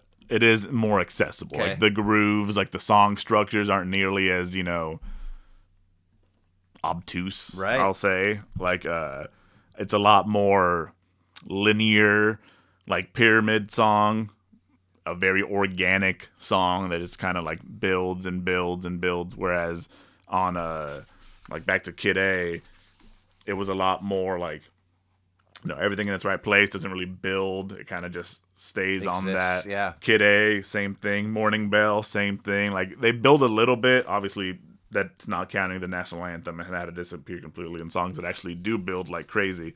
But I think Kid A was a lot more concerned with just getting an atmosphere, like setting a tone of like, shit's kind of fucked, y'all. And then Amnesiac is more like accepting that shit is fucked and just kind of going with it and like trying to make sense of all of that. I agree. And I know that they were recorded at the same time, but somewhere in there has to be a little slice of, okay, we got one.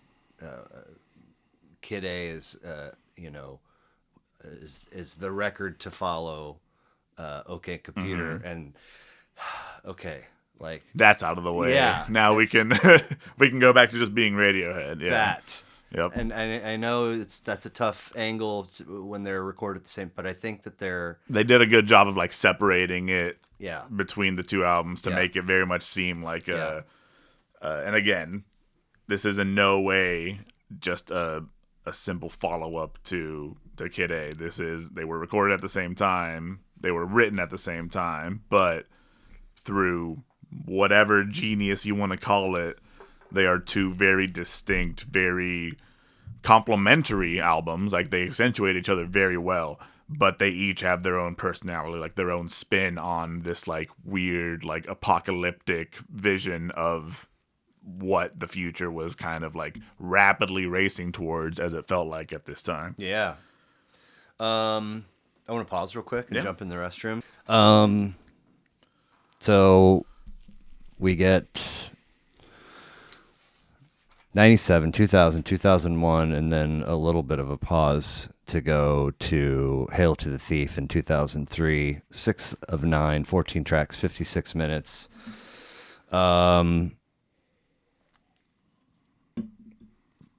If we've departed coming out of OK Computer and are like hanging out in this electronic bubble for Kid A and Amnesiac, it almost feels like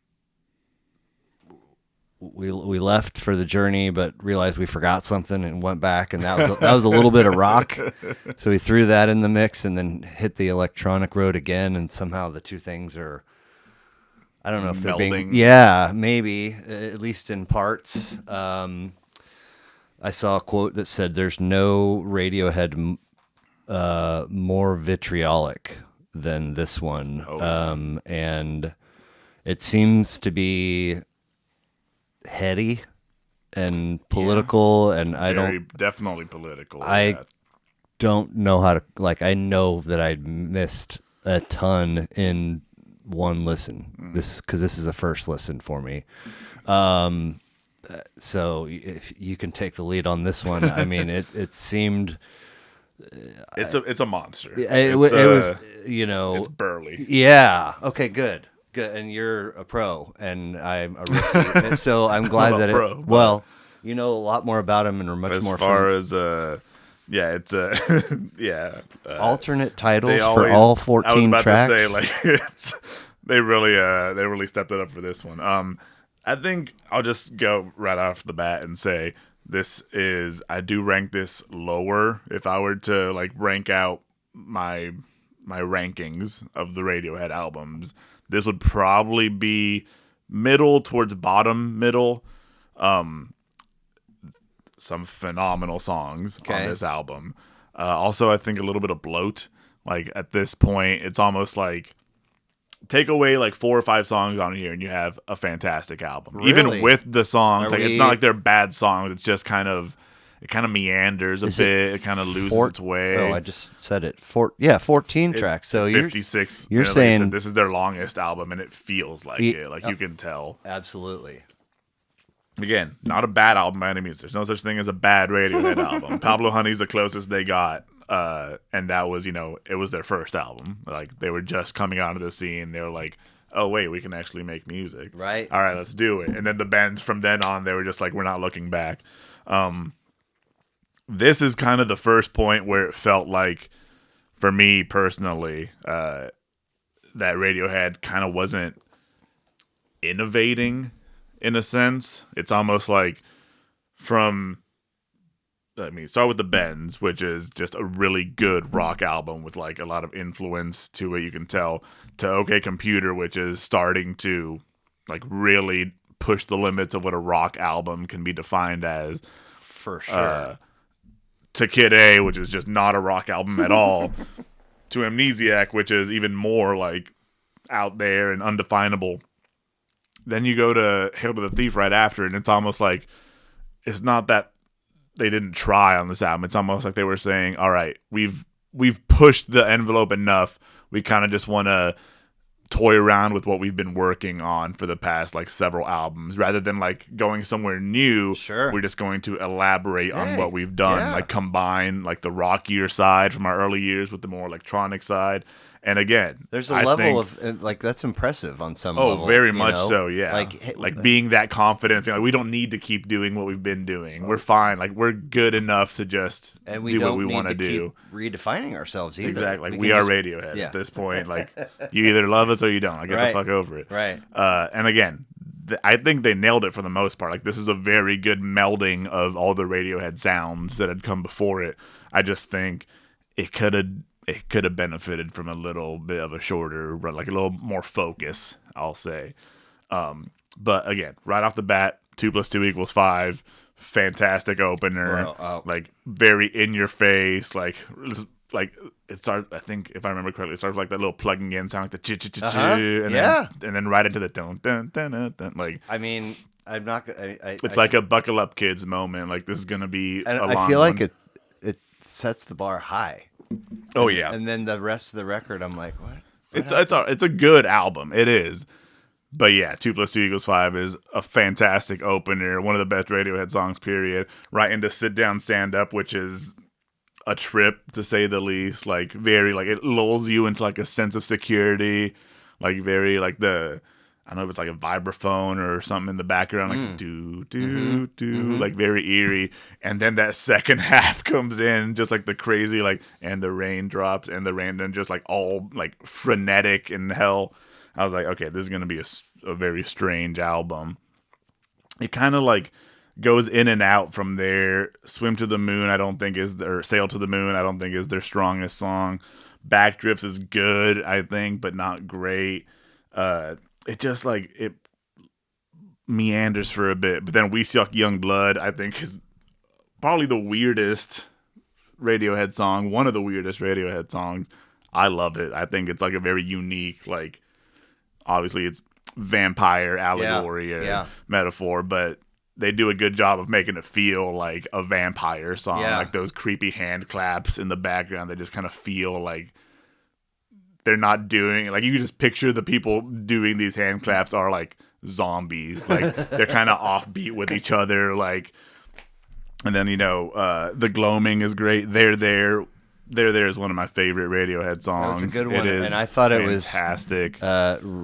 A little bit of relief to my ears coming out of the gloaming. Yeah, the gloaming is very much a song. Like it's just kind of there. But then, they're there. Like those drums are just so in your face the whole way through. That guitar riff is so, and then by the end, like when it just like screeches out. Again, one of the best Radiohead songs. I think is a very tonal shift from there. It's almost like a lullaby, like the way it's sung. But the lyric, like it's one of those like political, like angry, like stop bombing our kids type deals. And again, this was 2003. We are in the thick of Afghanistan. We are in the thick of Iran. Like this is, it's a very turbulent time. Also taking some shots at Tony Blair somewhere in this record. So it's not no, this is very much an anti, like both sides of the pond are getting it. Like fuck George Bush, fuck Tony, fuck anyone involved with this war, basically. Again, this is their most political album, and it like very like even from the cover, like it's a very like in your face, like this is the message. But then from there on, I think it's a very strong album. I Will, again, very good. Is like in the neighborhood of 9-10 track list. It's the 9th. Okay. A Punch Up at a Wedding is a really good song. And then Myxomatosis is just so like in your like. That was one. It's a very unique I looked at it and I was like, I'm not gonna like that song. And then I was like, I was wrong. It's a very, and again, one of those titles that you're like, what the hell is Yeah, going yeah. on? But I twitch and I salivate like with myxomatosis, like, and you feel that in the music, like it's very frenetic, very jittery, Yeah. very, and then Scatterbrain I think is a very good like breath.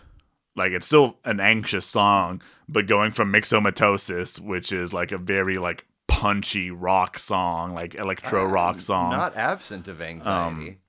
Oh no, Scatterbrain is still it's No, myxomatosis has a little bit had a little bit of anxiety. In it oh for me yeah, too. Okay. oh yeah, Yeah. and then Scatterbrain, beautiful song, but then A Wolf at the Door is such a strange like I don't say like cinematic closer. Like it's got like that weird like woodwind at the beginning, and then like it's just a very like a wolf at the door. Like it's like a fairy tale almost Right. gone wrong. It's a very paranoid like a what is it? Tells me all the ways that he's gonna mess me up, steal all my children if I don't pay the ransom, and I'll never see him again if I squeal to the cops. It's like, what the hell are you talking about, Well, man? I came away from this assuming that we would agree at very least in the Benz OK Computer and one or two of Kid A and Amnesiac that Radiohead had some kind of flair for how they close albums, and I think at the top of the conversation you touched on that, and so I was curious what you thought about the way that this one finished. Ends. It's strange. Okay. Like on first listening, you're like, that just kind of came out of nowhere. Like, what the hell was that? What did that have to do with anything that came before it? I think it's like for being such a scattered album, like it's just pieces. Like we've got pieces from the Bends, we've got pieces from Amnesiac, and everything in between. We're kind of just like everything we've learned about music, about our own music over the past decade.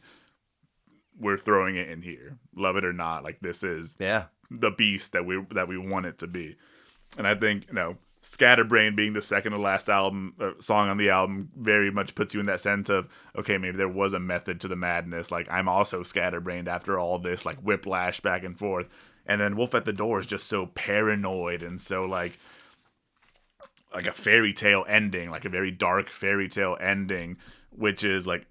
The verses are so random, like flan in the face, dancey fucker. Like it's just what the hell are you talking about, Tom?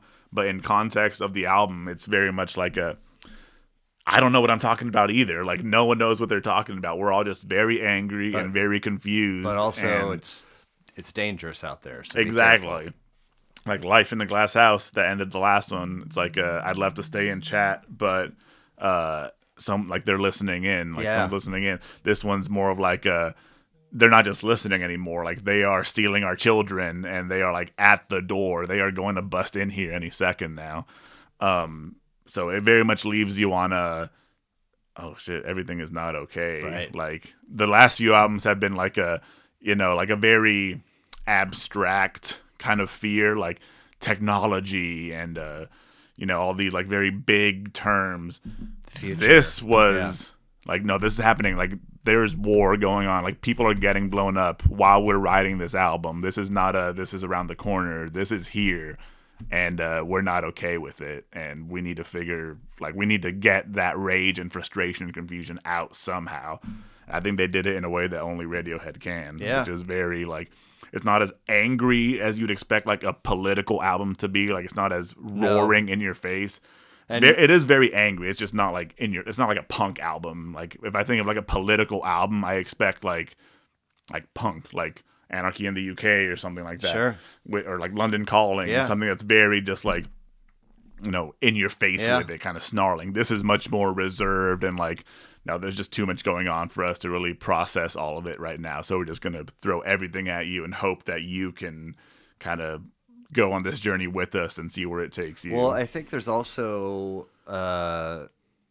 if the ingredients list that you show up with to write this album, I think at a number of spots it would be easy to go down conspiracy alley, but I feel like they stay pretty frank, and just, forget about what could be. What is this, and it's not the most not awesome. pretty. Yeah.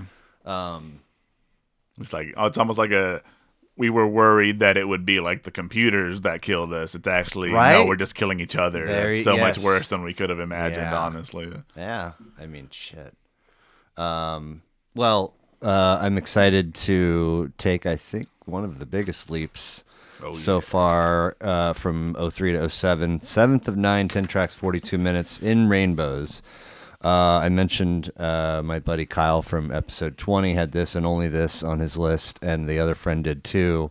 But I didn't before. Whoever said that first, whoever gave me their list first, I didn't know this album existed. No.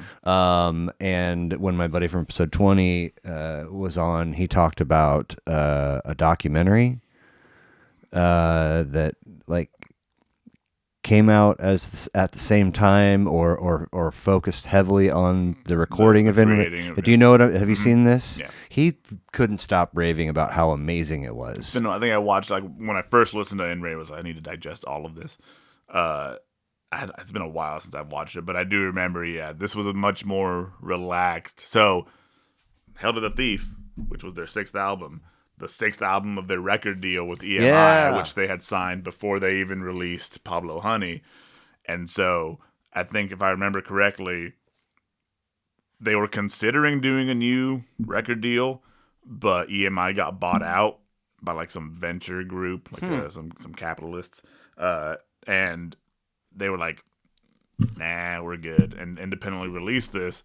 And, they released it on like a pay what you want type platform deal, which in general, like, okay, that's pretty cool. The fact that it was Radiohead doing this, like, we're only a few years removed from Kid A and like we're only a decade removed from OK Computer. Like they're still very much a big band. Yeah. And for them to just be like, you can have it for free if you want, or you can pay us if you want. This is when I'm getting the bulk of interactions where folks are seeing them or have just seen them, and everybody is, But this was also, I try not to like geek out too much in this lane, but I do, and we've talked a good bit about producers, and this Godrich character, Nigel Godrich, from at least the Bends, since the Bends through the last one, and they to today, like he's still. But for this one, they started with a different person. They were like, we'll kind of see what else there is to offer, and they weren't happy with that, and they're like, discarded. Alleged. I think I saw, to your point about being perfectionists, or no, this isn't exact, or holding on to a track forever until, okay, now we know what it is. But I was like, this is one of the prime examples of that is the track Nude on this album, which had existed in some form or other for a long time for Radiohead at this point. Okay. And it wasn't until this album that they got the version that they were happy with. Okay. And Nude is one of the best Radiohead songs ever.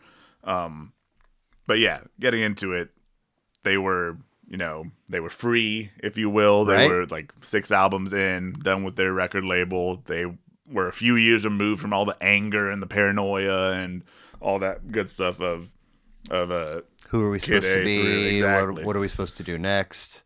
And so with this, you can tell it's so much more, I won't say joyous because it's still Radiohead. They're not a happy band, but it's a lot more lively. It's a lot more, I don't say natural.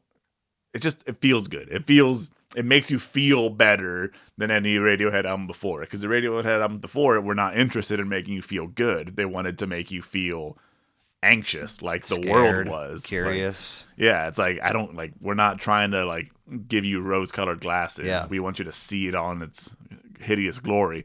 With this one, they were like, there's some good stuff in the world. Let's do that for a while instead. Is there some piece about the name that they chose too? Is there something about color spectrum? I feel like there was some fascinating bit about why it came to be that name. I know, like it's from a lyric in Reckoner when they say in Rainbows at one point, but I don't know if there's a meaning behind that. I'm sure. But I mean, yeah, the color. I mean, the album title fits. Like it is their most colorful album by far. Again, not like it still incorporates those electronics, but it does it in a way that's much more like melodic. Exactly, maybe? Yeah, like 15 step right off the bat. Like you're like, oh god, this is gonna be another like loop based album. Like it's just very, and the guitar slides in. You're like, oh, this is actually nice. And then yeah, like Tom's vocals come in, and it's just all so like, oh my god, like you can dance to this. Like obviously it's in 15/4 time or whatever the hell it is, so you're not gonna be dancing much, but it's lively. Like your foot. Exactly, you're like actually like you're smiling. And then into Body Snatchers was just so like roaring. Like right off the bat, you're like, okay, this is a different side of Radiohead than we've seen before. Like they sound so much more like in their pocket. Like they're not trying anymore. They're just like naturally letting the ideas come and just like vibing out and grooving. And then you get to Nude and you're like, oh god, we're back to the feels. And god, we mentioned it a minute ago. Nude is another one of those songs like how do human beings come up with something like this? Like it is so like that bass line is absolutely stunning, and like that build towards the end, the you'll go to hell for what your dirty mind is thinking, like that whole last like 30 seconds, it's well, it also glorious. Everything that you're saying, I mean, it sort of turns that notion of when will the robot have sentient human like turns that whole idea on its head and says people are the only ones that can feel that. Yeah. God, it's so good. I when I was getting ready for that episode and I put this on, I was like, oh wow, I like this. Oh, I like this. Oh shit, I have to go back to, not right now, but I'm gonna need to go back and listen to the Bends and Kid A and Amnesiac, and like I probably knew Hail. No, I don't know if I knew it existed or not, but immediately and early felt as though I probably dipped out too quickly. Mm-hmm. You know, like, well, this is what they've been building to. These guys, like this is where the hype's coming from. Yeah, it's Nude. The first two songs, like 15 Step and Body Snatchers, are fantastic songs. But starting with Nude, you're like, oh no, this is like they're really kicking it up a level with this one. Right into Weird Fishes, which is one of the most like positive songs, if not the most positive song that they've ever written. Just like I've always envisioned, like they never released like a music video for this song, but I've always pictured like it's like a literal fish, like bustling about, and then like there's like that pause in the middle of the song. It's like I get eaten by the worms, and that's like the fish like breaking out, like floating like midair, and then it like dives right back into the water when it like the song like crashes back in. It's just like a very like the journey of the song, like that very like bustling into just like that quiet like moment of just like suspended animation, and then right back into like that bustling like the arpeggio. Phenomenal song. All I Need, complete tonal shift, but very like almost like a trip hop vibe, like like very almost like a like Massive Attack. Yeah, like, not maybe not Portishead. Well, but not there's not a Radiohead predecessor that I can anchor myself to. Not for something like All I Need. Yeah, no, it's very much But then even like towards the end of it, like when the piano comes in and it's kind of Tom like wailing, it's like okay, now it's much more of a Radiohead song. But still like Faust Arp, it's only 2 minutes long, but it's like just such a sweet little like fingerpick guitar and then some strings in the background and Tom talking about elephants and plastic bags. Reckoner, another mind blowing song, just like that. Those cymbal hits and that guitar, and then again like. Has that little break in the middle, which is where, what's he saying? Because we separate like ripples on a blank shore, which is already like what are you talking about, man? But then in the background, it's like the voice is just like wailing like in rainbows, like over the top of it. Oh yeah. That's what they're saying in the background. And it's like, this is all coming together in a way that I don't completely understand, but it's definitely like making me feel something. Sure. Like there's a lot going on here. And then House of Cards, nice little like beautiful song. Forget About Your House of Cards.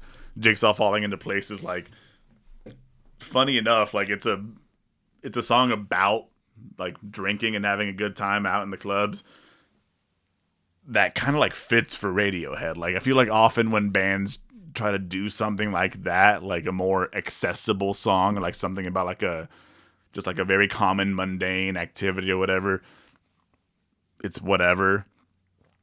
Jigsaw Falling Into Place is like, he nails like that feeling, like the you eye each other as you pass, she looks back, you look back, not just once, not just twice. It's like that quick little like, just like every little moment of the night like is just perfectly like laid out, and like the song feels that way.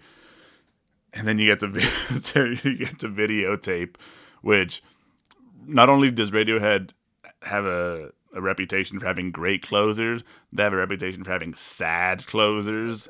This isn't just something you experienced and I experienced. No. Like they save a punch for last. They always do. And Videotape might be the most like going from the high of Jigsaw Falling Into Place, which is, you're like drunken night out with your friends. You see this cute girl or cute guy or whatever at the bar, and like good feelings, like things are happening here.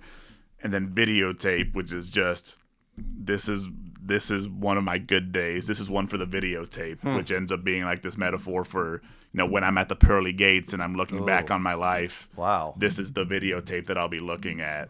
And like it starts off like that piano rhythm, like just like looping in on itself. When the drums come in, it kind of like it's skipping a beat. It's like the videotape is kind of like it's scratched, or it's like like looping, like degrading or something. Yeah. And then by the end of it, it's just like completely devolving, like just spinning out of control. And like the last lyric, if I remember correctly, is this has been like the most beautiful day I've ever seen. And it's like, we know that's not how you feel. Like this is very clearly like someone like very like, this is a good, like literally he says, this is my way of saying goodbye. Like this is not like, I'm looking back on all the good times I've had because I'm not going to have any more good times. Like this is it for me. Okay. And it's like, okay, we just went through all this, like the happiest Radiohead album, and then we finish on that, and it's like, dude, Tom, what the hell did you just do to me, man? Like I was expecting sadness from the previous few albums, but for this one, it's like you lulled me into a sense of security. Like I was feeling it was gonna be a happy Radiohead album, and then Videotape just smacks you across the face, and it's like, actually no, you're gonna feel some things again, some not happy things. So if you jump in at OK Computer, and get to Kid A and pivot, and then go back Pablo Honey and work your way all the way through the end. At what point did you realize that this is perhaps your favorite album? Honestly, on first listen, I was like, really? This is, I did. It wasn't an immediate like, oh, this is my favorite Radiohead album. It was like this is definitely up there. Because at this point, again, I'd only been listening to Radiohead for a couple months, maybe, and I was still digesting what came before it, and to this day, I'm still digesting Radiohead's music. But when I first listened to In Rainbows, it hit me in a different way than the others did. The others, I was like, oh, this is important. Like, I better pay attention. With In Rainbows, I was like, oh no, I'm actually just like really enjoying what I'm listening to right now. Like, don't have to think about it. Yeah, like I'm obviously there's still a lot to think about here. Right. But especially on my first listen, I was just like, oh no, this is actually just like a really nice listen. Obviously up until Videotape. But all the way through, I was like, no, this is different. This is something special. And to this day, I said this and Kid A, more often than not, I would put In Rainbows as my favorite album. This and Kid A, I thought it was this and OK Computer. No. This and Kid A. This and Kid A, yeah. You did, okay. Yeah, Gotcha. OK Computer is like, I would put it like right behind them. Okay. But like, it's always In Rainbows and Kid A for me, and more often than not, it's In Rainbows. Okay. But it's a perfect album in my opinion. Like there was nothing on this album. Like there are no skips. There is no single like passage that I'm just like, we could have done without that. Like this is just like, well, I mean, they did shave all the way through 15 minutes off runtime from Hail to the Thief. Yeah. Yeah, it's. I mean, but even then, there was a whole B-sides album for In Rainbows that came out. It's just like they were just really good. Oh yeah. And it's really good. I mean, it's very clear like B-sides. Sure. It's not like Amnesiac where it's like, no, it's its own thing. Yeah. No, it's literally called like In Rainbows B-sides. Or like Disc 2, I think is what it's called. Yeah. And yeah, it's good. It's like a very good companion piece. And obviously, like the songs very clearly came out at the same time, or like were written at the same time. But I think they knew right off the bat, like these are the songs. Like this is In Rainbows. Those other songs we'll still release them because people want them. Yeah. Because again, there's very few bands that have like a back catalog as rich as Radiohead does. And like you have the In the Basement set or From the Basement sessions for this album, and then also for King of Limbs, they had a From the Basement session, which is just like a little, almost like a Tiny Desk concert type deal, like just a small, like we're literally in a basement just playing this album through without all the effects, all the production wizardry that we usually employ. Like it's just much more like raw. And it's cool too. Oh, it's very good. Nice. Very, very good. But yeah, In Rainbows, perfect album in my opinion. Just another great addition to the Radiohead catalog at this point. And another big gap between this and the next album. 4 more years. And talk about shaving. The King of Limbs, 8 tracks, 37 minutes. Man, knowing In Rainbows. Yeah, I'd love to hear your thoughts on the jump from In Rainbows to this album. Well, I mean, again, I listened to In Rainbows intentionally and enjoyed it so much that I added it, and like so it'll pop up. And so Hail to the Thief was a first listen, and then King of Limbs also a first listen, and I felt like we're kind of slogging here to get, and it's one listen. So I've always said three mindful listens, not background noise, to have a legit opinion. But on first listen, I was like let's get there. What do we do? And so that was kind of my takeaway. I don't know if that was your experience first go around or my first go around, very much so. Okay. This was to this day, it's probably the most polarizing Radiohead album. Not just for no, amongst like fan. Okay. amongst like everyone, like critical opinion, like Really? fan opinion. This is very much an outlier in the Radiohead discography. My first listen, I was like, nope, not about it, really. And given at this point, this was their most recent album. Right. This is before Moonshaped Pool came out. So the first time I listened to this, I was like, damn, what a bummer to end it on. Like, that just, like, when I first listened to it, I was like, this is very clearly my least favorite Radiohead album. I wasn't ever like, ugh, or dislike. I was just like, sort of, exactly. Hey, same. I'm here, like, reel me in. Yeah. And they wasn't happening. Yeah, like, or something. Yeah, this album also had a From the Basement session, which is a lot more organic, obviously, because they're not in the studio doing all these bleep bloops like we're back to. Which this is very much a return to the electronic heavy. Like, this is their most electronic, like purely electronic album. Just a lot of loops, a lot of just repeated little passages. Like, it almost pulls you into like a trance. It's very like their shortest album. Yep. Consistent isn't the right word. It's their most uniform album. Like, there's very little variation across the runtime. Would you say even compared to Pablo Honey? It's apples and comparable. They're very oranges. different. Just because, Okay, Pablo Honey was so raw and rock, and this is so. There are no guitars to be found. There's like some acoustic parts like later on the album, but they're like the focus is very much on the electronics here, and on Tom's voice. Yep. Like again, lyrically, not Was really this the throwing one any. where they were using some auto tune? Oh, they've been doing it for a while at this point. Like back on Kid A, they were already starting to do like the pitch shifted stuff. But on this especially, it's a good album. Like with over many years of listening to it, again, not an album I go back to very often. It was like Amnesiac is one that had been a while since I'd listened to when I was going back for this episode. But I like listening to over the past like month or so, however long we've been doing this. I was like, no, this is actually like it's enjoyable. Like cool. it's not mind bending like other Radiohead albums, but it's a fun, good listen. Like Bloom, great opener. Morning Mr. Magpie, Little by Little are good. Feral, I don't really much care for. But the second half, like Lotus Flower, Codex, Give Up the Ghost, and Separator, I think is a very good run of songs. Codex especially, I think is just gorgeous. And Separator is a very good closer. And it's interesting because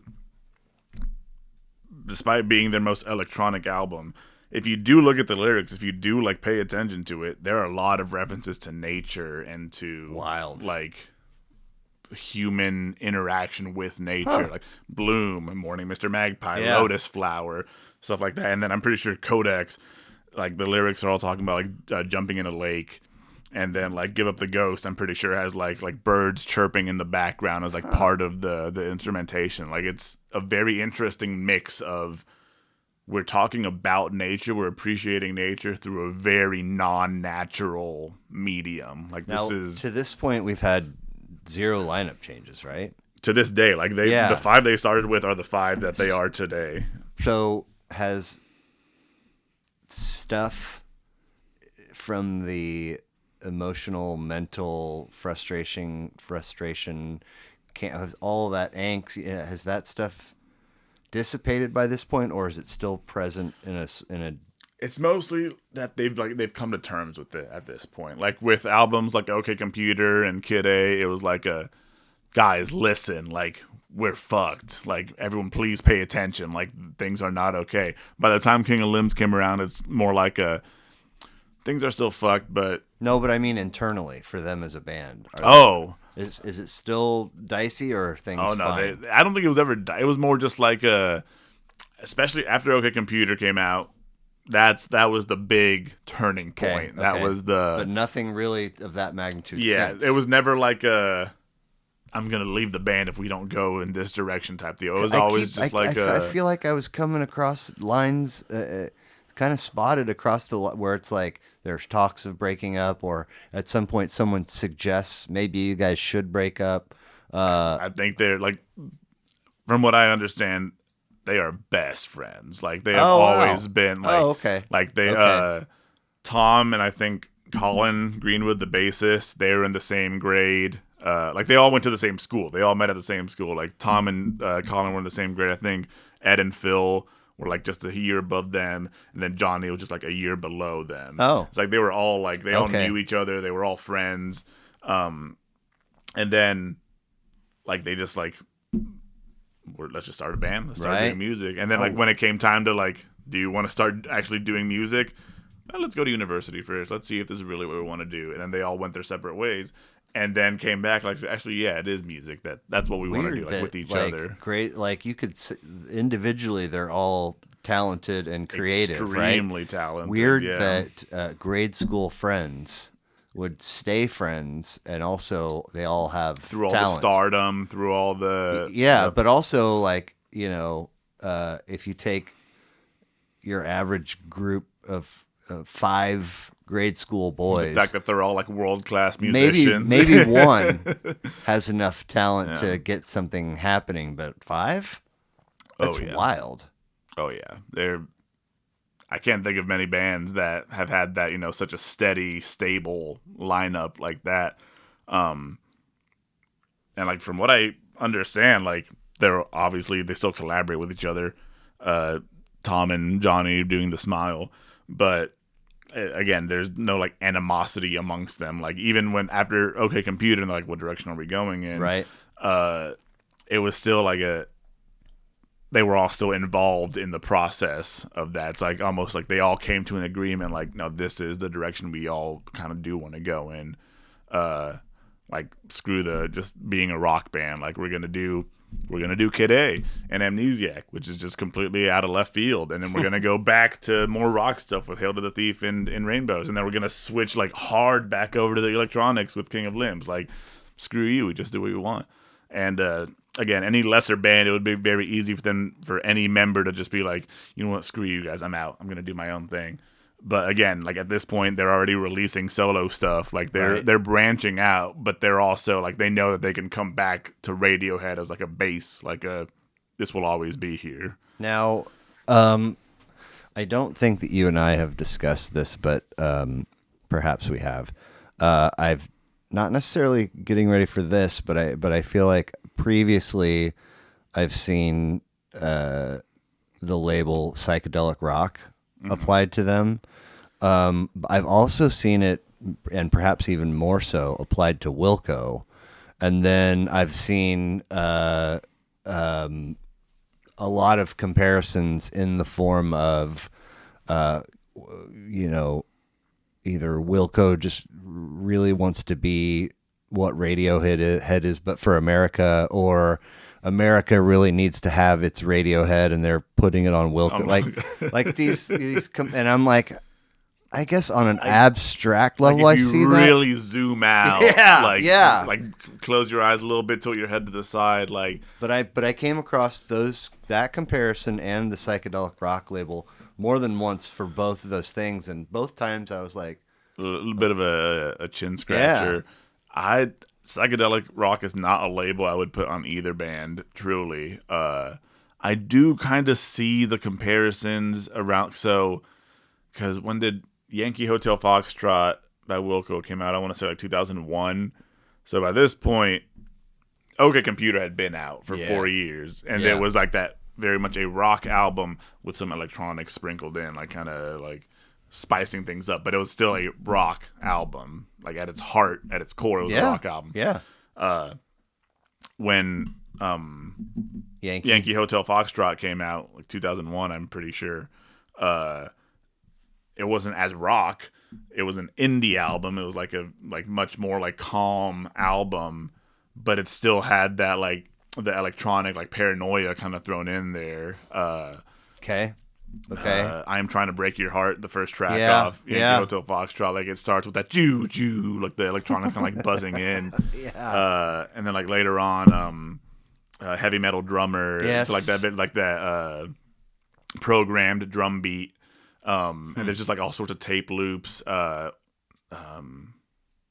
Poor Places. Yankee Hotel Foxtrot is one of my favorite albums. But have we talked about Wilco? I don't think we have. Okay. But Poor Places later on the album, like it ends with like that voice, like that robotic voice repeating like Yankee, Hotel, Foxtrot. And it's like that same kind of thing, like a robot mimicking humanity type deal. So like I can kind of see where, like, again, from a distance, how you can, like, in broad brushstrokes, you could see how there's like a line to be drawn between what Wilco was doing, like what they were going for, and what Radiohead was doing. I still think they went about it like completely differently. Sure. And I know Wilco went farther down into like the noisier, like experimental side for a little bit, with A Ghost Is Born and Sky Blue Sky. Whereas Radiohead was more just like we don't know what we're going to do. I'm just going to keep going and figure our stuff out. Wilco very much went back to like the more calm stuff after that. And I love that era of Wilco, like the early, like, Being There, Summer Teeth, Yankee Hotel Foxtrot. AM, FM, what is it? The very first album, yeah. And then A Ghost Is Born and Sky Blue Sky, I think, are fantastic records as well. Sky Blue Sky, and again, mostly single listens, and not for all of them, but a good chunk of them. For a while, I was like, am I going to have a guest that doesn't have Yankee on this? But and I kind of got a little bit of fatigue, and then begrudgingly put on Sky Blue Sky, and I was like, what's this? It's really good. Wow. after Sky Blue Sky, I think they kind of fall off a bit. You name a record, Schmilko. Yeah, Wilco Schmilko. That's a good one. Actually, is a pretty enjoyable record. Nice. But it's I haven't really kept up much with Wilco. They just don't resonate with me as much these days. Whereas someone with like Radiohead, like Sure, you could just pick an album, like any mood you have, pick an album. Except for happy, pick any neutral or lower mood, right, yeah. and they got Let's you make down sure to we a know T. where the bar is. And even if you're happy, just listen to In Rainbows and stop right before you get to videotape. Yeah. Like it's fine. And even the King of Limbs, like going back to what we were talking about initially, it is a very, again, electronic and like loop heavy album. Not a lot of like progression across like each of its tracks. It's very much like we are just riding this vibe, this wave for the next few minutes. But even with that, like it would be very easy to brush it off as just like a whatever. Like it's just that. It's just like that loop and that electronic heavy stuff. Where in reality, like it is a very like bustling album. Like they took what they learned from Kid A and Amnesiac and refined over the past decade and came out with something that like was a much more, I don't say natural. It was almost like a more organic expression of the ideas, like the techniques they had learned in that time and had refined over the past decade. And then by the time the King of Limbs comes out, it's like, we can do an electronic album again, and it doesn't have to be, so apocalyptic. Right. Like it can be just like a good groove-based, just like tap your foot along type album. We don't have to redefine anything. We're not reinventing the wheel here. We're just putting out an album that we feel comfortable with. Like we're experimenting in the sense that we haven't put out an album this electronic before, like this purely just like I said, right, it's riding that wave. But it's also not just that. Like we're still having fun with it. We're still like there's still some acoustic pieces here and there. There's still some like variety. It's just we don't care to. At this point in our careers, we don't need to prove anything. Yeah, like we're just this is what we want to do. There you go. Fuck you. Enjoy it or don't. Since you were last here,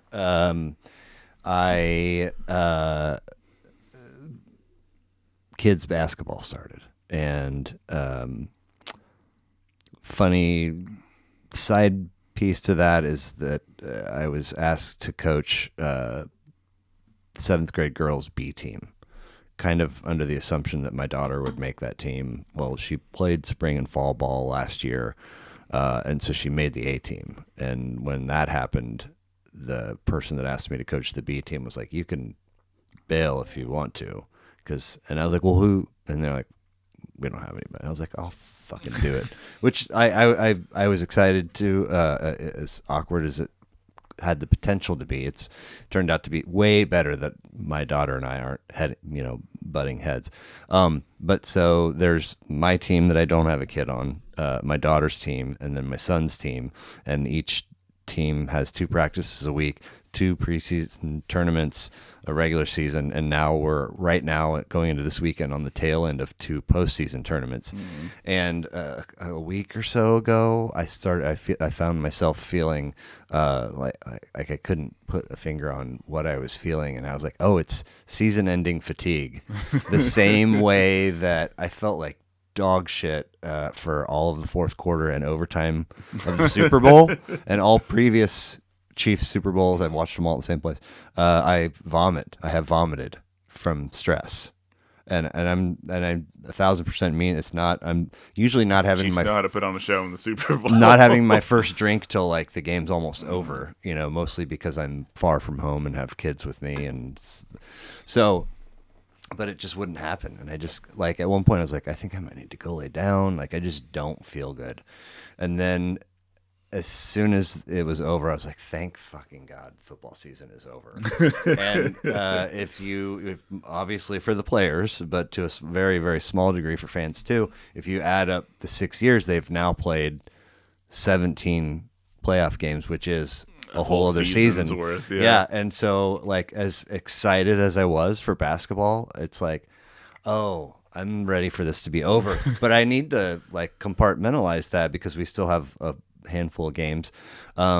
So one listen for, our leap from 2011 to 2016 for a moon-shaped pool.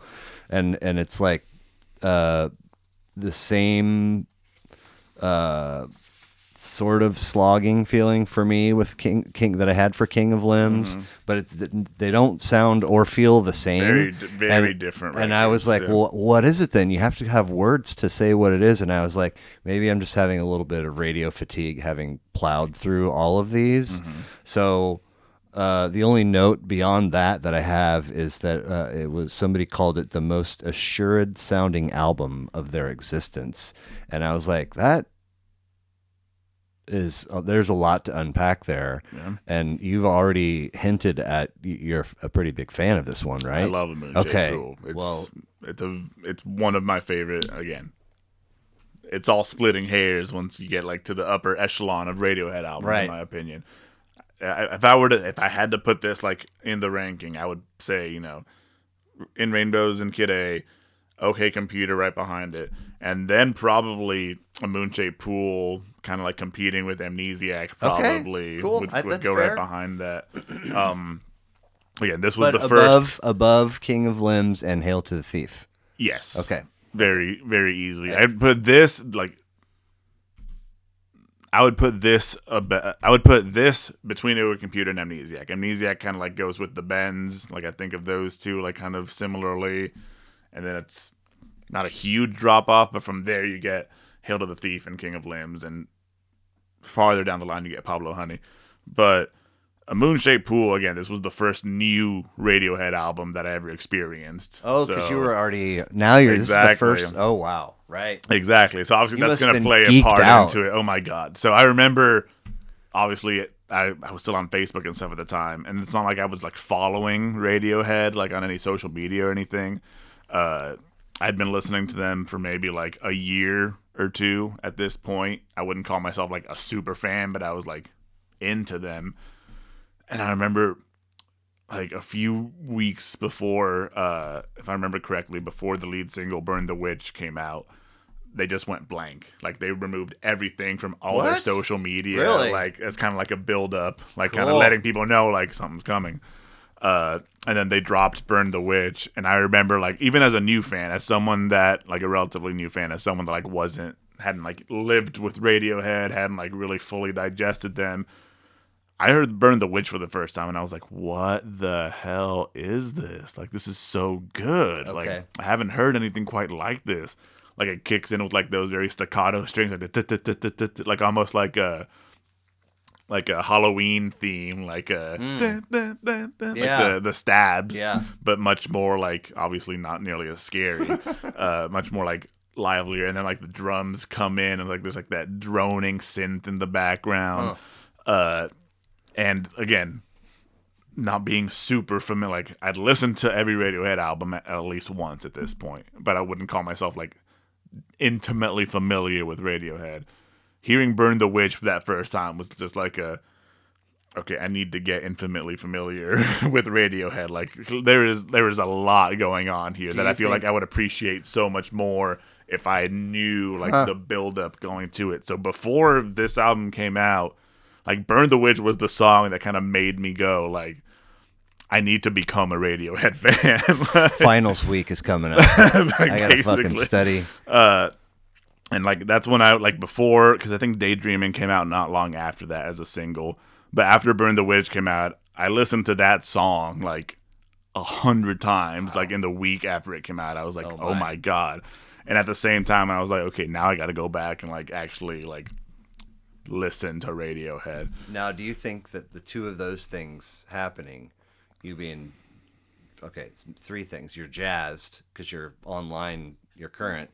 I'm experiencing this with other people, like everyone's talking about it. Yeah, Burn the Witch, you really like. You listen to it a lot. It sort of pushes you in the direction to brush up, if you will. Do you think that those things predisposed you to like the entire record before you heard it? It's very possible. Okay. It's very possible. And I remember like going into it, because again, at this point, there's no pattern to what Radiohead is doing. Like, you could follow like a logical thread, but again, from a distance, you go from Kid A and Amnesiac to Hail to the Thief to In Rainbows to King of Limbs, like all very sonically different albums. Yeah. You're like, okay, what the hell am I gonna get with this?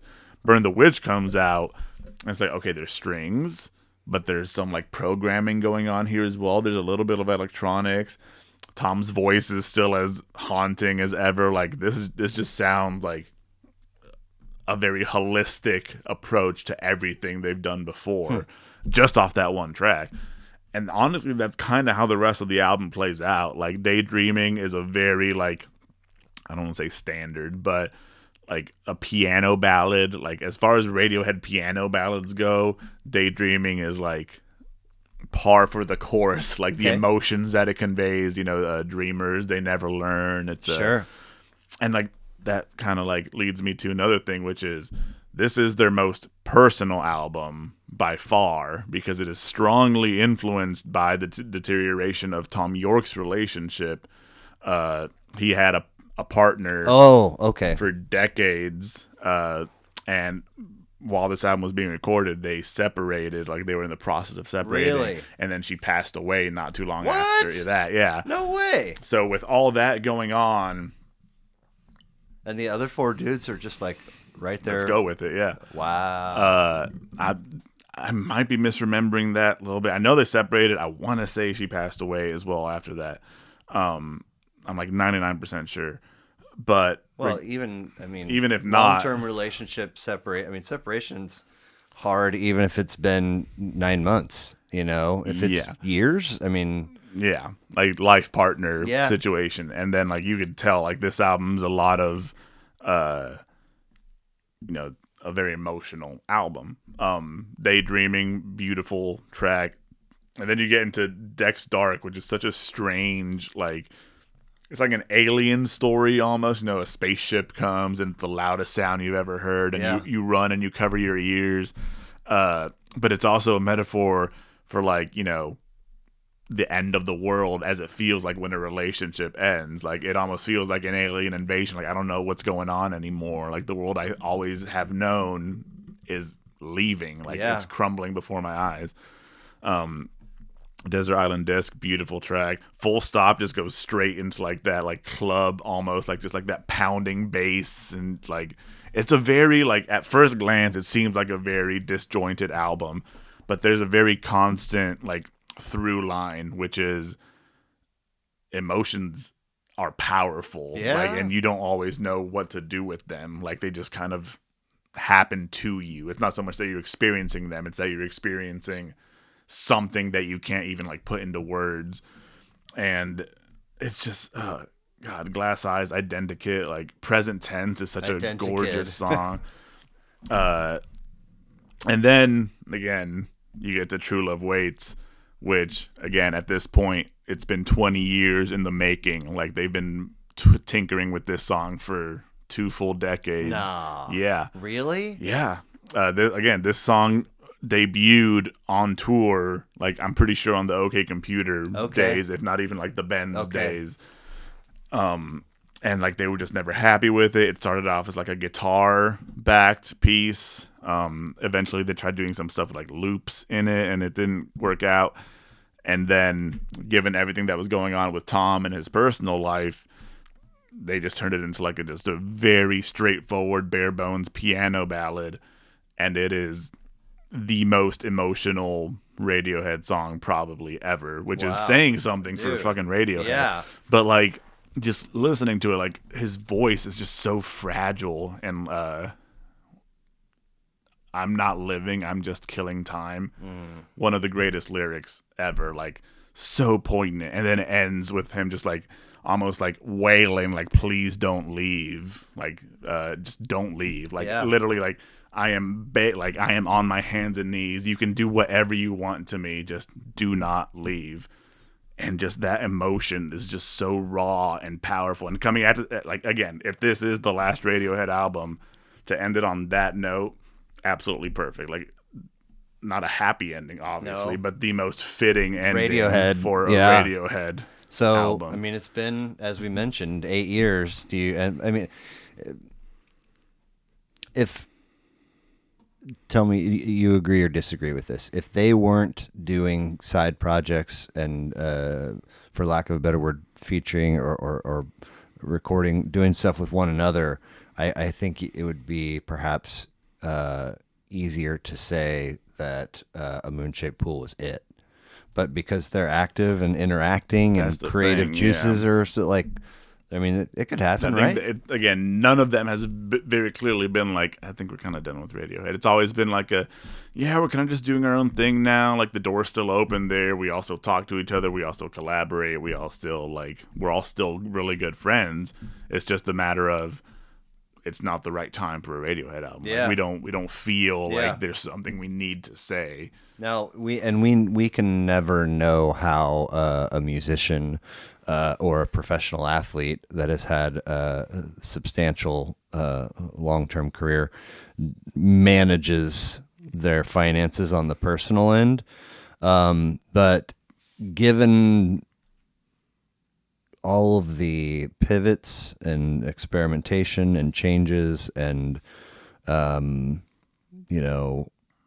just their whole they don't feel like somebody that you would see all right, we're gonna get things back together and do a thing because we need some money. I think they probably They're doing are all fine, yeah. right? And even if they're like, I don't see them being like, multimillionaires. Like they probably are multimillionaires, but I don't see them being like so lavishly rich that they're kind of just so disconnected from Right. everything else. Right. But at the same time, this is Radiohead. Yeah. Like they've been like one of the biggest bands in the world for going on 30 years now. Yeah. Like even if you've never heard a Radiohead song besides Creep, like Radiohead. Yeah. Like that name means something to you one way or another. Kind of like on a little aside to that, before I ever listened to Radiohead, growing up, there was I think it was an Avril Lavigne song. I can't remember what song it was, but I'm pretty sure at one point, like in the chorus or something, she's like screaming Radiohead at the top of our lungs. And growing up, even before I'd ever listened to Radiohead, that line always struck me as odd because I was like, I don't know much about them, but they don't seem like the kind of band that you would be screaming along to the top of your lungs to any of their songs. But she's certainly referring to the band. I'm imagining. Okay. I don't think she's talking about the song Radiohead by Talking Heads because that's also not much of a scream along. But then I listened to Radiohead and I was like, what the hell was she talking about? Like there's nothing about Radiohead's music that makes you want to like join in. It's almost like damn, they really understand how I'm feeling right now, and I appreciate that. And I'm just gonna sit here and soak it in, and not really like others. Like you get to like In Rainbow songs like 15 Step, they're a lot more like lively and like you get into it, but it's never like I want to scream along at the top of my lungs to a Radiohead song. Right. It's always like I'm getting into it because like their music makes me feel the way I already do feel. Like it's just it's just accentuating what's already going on in my life. Which is not always the easiest thing to do. Like sometimes you got to pay attention if you want to. What is it about this? Why does it speak to me? Yes, like what's going on here? Yeah. Yeah, they're not a. It speaks to me, but I don't know why. Yeah, they're not a have on in the background and kind of pick it apart. No. Man. They're a listen to them for years and still be finding new like emotional resonances in their songs. Right. Like going through this, like this is the most I've listened to Radiohead like collectively in a long time was for the past like month or two going through this like through their discography. And songs that I've listened to, hundreds of times. It's crazy. In the context of like the evolution, you're like, oh, like that little bass line kind of sounds like this piece they did a few albums ago, or like that piano, like that chord progression, or like that vocal line. Like you can very clearly see like they're influenced by a lot of other groups, you can tell, but they're also influenced by Radiohead. They're always just like reinventing themselves. Very cool. So you've been here 3 times prior to this, but we Before this, have never done 5 funny finishers. No. Goofy questions to rap with? Let's do it. Okay. I don't think we've done this before. I mean, I couldn't find my notes from your last one because I think we had to move dates, and so We did. it wasn't sequentially. It's somewhere else, and I was like, fuck, like I don't. But so I think I just recently started my new job. Back then, I was like, yeah. okay. We're still figuring something Well, out. I was going to be embarrassed if I had already asked you these because I certainly don't want to repeat myself. But so the first one is if we can imagine that everybody has a personal and a professional bucket list. Say you're given the resources to knock out number one on both of those, what would they be? You just get to step away from life and go tackle your number one personal and your number one professional. And maybe sometimes they wind up being the same thing. I was going to say, yeah. Professional, I'm still so new to not being a bartender and like having an actual like 9-to-5 job. And it being in an industry that I had no idea I would end up in. Right. Ever. Like freight, like trucking. Tell this to Sammy 5 years ago. Yeah. And he'd be like, what the fuck are you talking about? Yeah. You don't know anything about trucks. No, professional-wise, I mean, I don't really have anything I'd like to accomplish besides just stay employed. Exactly. Yeah. Be able to support my personal side. And I guess a personal bucket list, I've always wanted to travel. I guess, just like travel around the world, see a bunch of different places. Anything in particular? I've always really wanted to go to like Asia. Yeah. Like Korea, Japan, like Vietnam, Malaysia, like all of Eastern Asia would be really, really interesting to visit for like an extended period of time. So yeah, that would Cool. probably be Very cool. Be number one. Japan's one. I have a really good friend who lives in Japan, and like every time I like snap him like on Snapchat or whatever, like he's just like out and about doing something. God, that just looks so beautiful. Yeah. Just like everything out. I mean, obviously he doesn't live in Tokyo. I can imagine Tokyo would be kind of I've talked to multiple people about this, and the consensus is this: it doesn't matter where you are or time of day, urban as it gets or rural as it gets, you always feel safe. God, that would be nice. And the other piece that I've only heard once, but I've heard the safety thing, rural and urban, multiple times. Tokyo, if you can, I mean, population-wise, has got to be. I'm pretty sure, like if not the most populous city in the world, like top one of them. 3 or and top and 4. So the thing that I heard is it's the quietest. Like mega city. Yes, and I was like, how is and they're like, well, think about fucking Americans. Like always yapping. Yeah, and I was like, shit, that is probably most. Japanese culture. I've always heard it's more like reserved, like not nearly as loud, right? For lack of a better word, it's a lot more just speak by your actions type deal. But you are given the opportunity to have lunch with anyone of your choosing, dead or alive. Who is it and why? One person. Or a beer or a coffee or whatever your scenario of choice would be. God. My first, like off the top of my head, Alex Trebek. Whoa, nice. I'm like, Jeopardy is my dream. Like, I've been trying to get on Jeopardy for God knows how long now. Yeah. Years and years and years. I don't know. There are people that try for literally decades before they finally get on. So, hopefully I don't have to wait decades, but it's forever waiting. Alex Trebek, growing up, I watched Jeopardy like almost every day. I was in Scholar Bowl as a kid because I love Jeopardy so much. I coached Scholar Bowl when I was in education because I love Jeopardy so much. To this day, like I still go to trivia nights. I go to like I love trivia. I love like just facts and knowledge, and that mostly stems from Alex Trebek. What a class act! Like never that I can recall any issues or scandals, and then he gets sick, and who handles it that well in terms of like I'll just keep doing what I'm doing until it's time to say until it's over. Yeah. Yeah, Great answer. till the end. Great answer. There's a clip going around, and it's three. If you had to handpick the three dudes that look like they know the least about the NFL in the whole country, it looks like they were hand selected for that, and so there's a category. And and they all got nothing. He was over there just like losing his mind at the front. Yeah, he throws a tiny little bit of shade too in a classy. He's way. like, if you guys get this, I would die. Whatever he says. Yeah. He's such a knowledgeable and just like so kind hearted. Yes. Like every time like. Asking people like during the little interviews during Jeopardy, like asking people like, "Oh, tell me about." It says here you have 3 cats. What's that like, or whatever? Yeah. He always like it wasn't just like a very cool on to the next, and it was like a you must really like that, huh? Oh, like what's your cat's name? So it was like he just such a warm, like comforting presence, despite being arguably the most knowledgeable man in the world when your entire career is knowing random facts and quizzing people on random facts. Yeah.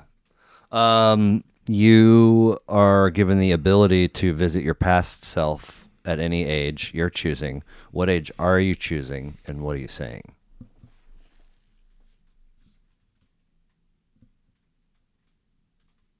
Probably high school, and saying, don't drop out of college the first time. Like, stick it out. Really? Like, make sure. Because I feel like I was the kid that, like, in high school, like, everything came super easy to me. I was like, I'm not going to study. I'm just going to show up and ace the test, and I'll be fine. And college is going to be the exact same way, and life is just going to be great because I'm so smart, and there's nothing that can get in my way.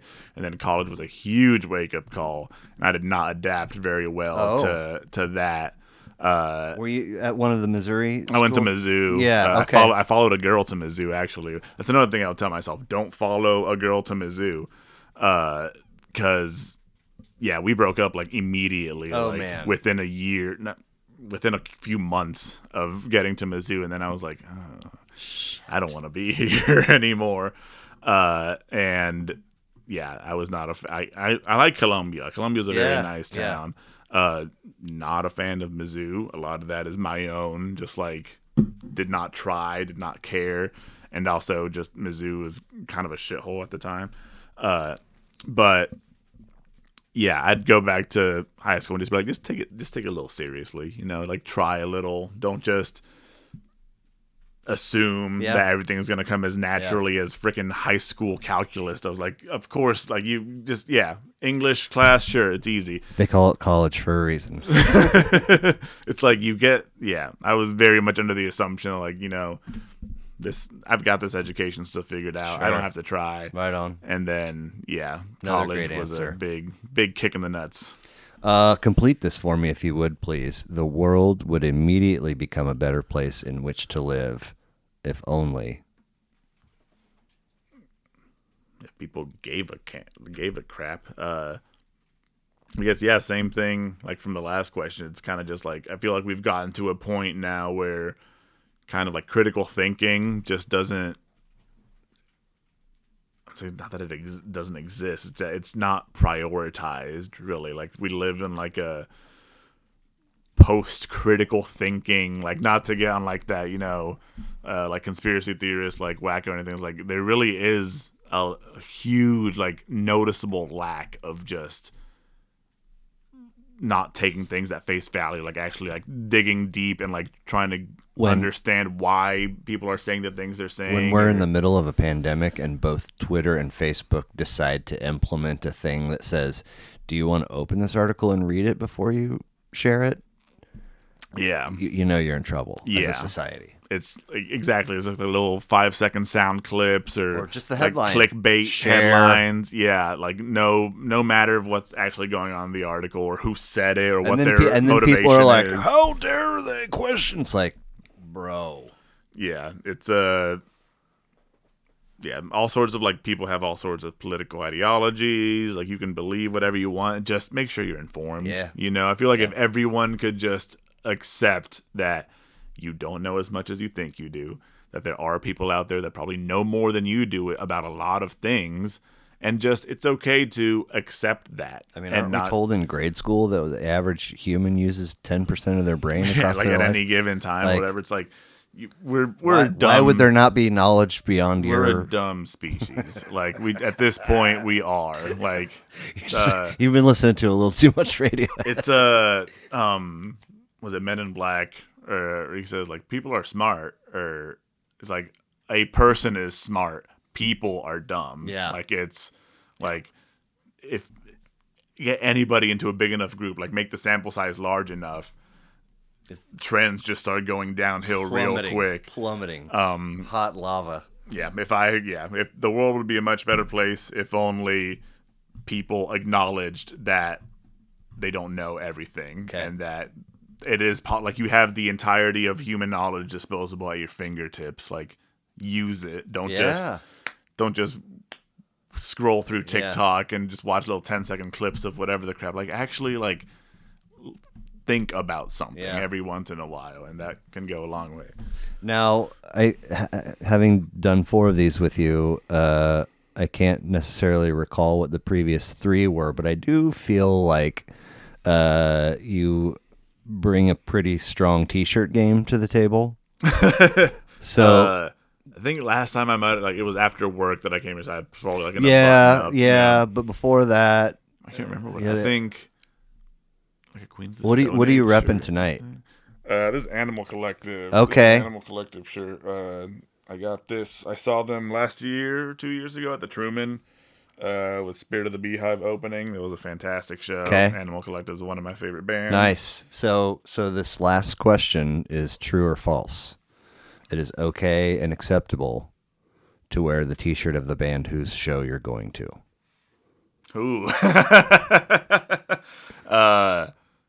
It's acceptable. Yeah, there's nothing wrong with it. I've always been of the preference of buy a shirt while you're there, and then you can put it on. I just wear whatever vibe I'm feeling. Like I don't think I've ever actually worn a band shirt to a band concert, but I've always been mindful of the T-shirt you picked out. I always go out of my way to find the nicest shirt I can from the merch booth and immediately put it on so I can be rocking it the rest of the show.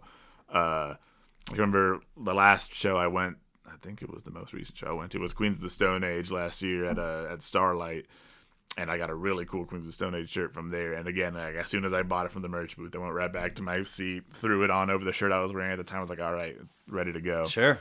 Nice.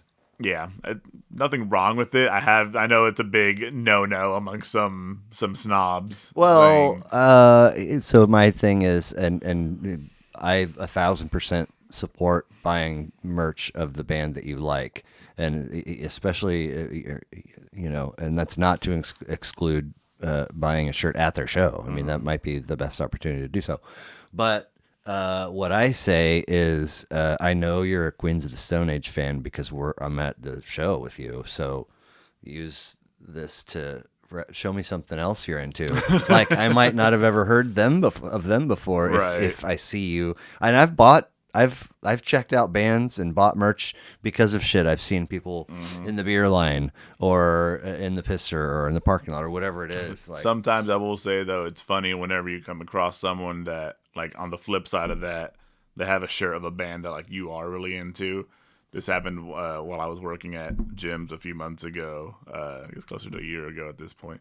This couple came in, and the girl was wearing a Drive Like Yahoo shirt. I don't know if you're familiar with that band. Nope. Fantastic band from the 90s, early 90s, like very heavy, like emo, post-hardcore, like noise rock band.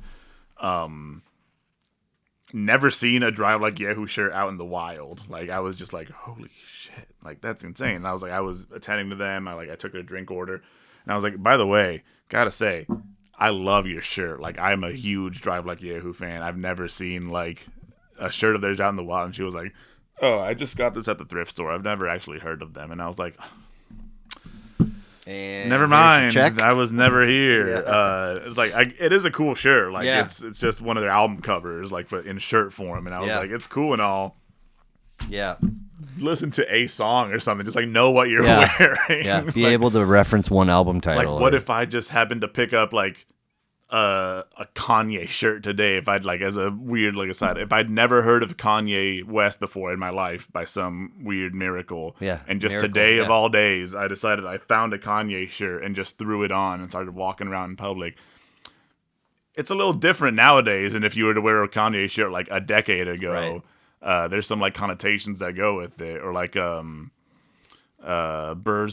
I don't know if you're familiar. They're no. I want to say Finnish or Norwegian black metal band. Okay. That, you know, the front man has been in prison multiple times for murder and church burnings. Oh, and, my. Like, huge bigot, huge, like,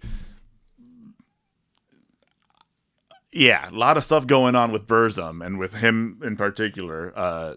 But, yeah, I wouldn't really trust someone that I saw walking down the street just wearing a Burzum shirt, knowing, like, if I were to then talk to them and be like, do you like Burzum? Right. And they'd be like, oh, I don't know, I just bought this at the thrift store. Oh, okay, cool. Maybe don't wear that shirt anymore, because the people that know about this band aren't going to like that you're wearing anything associated with this band, because they're not, like, influential as they may be or whatever.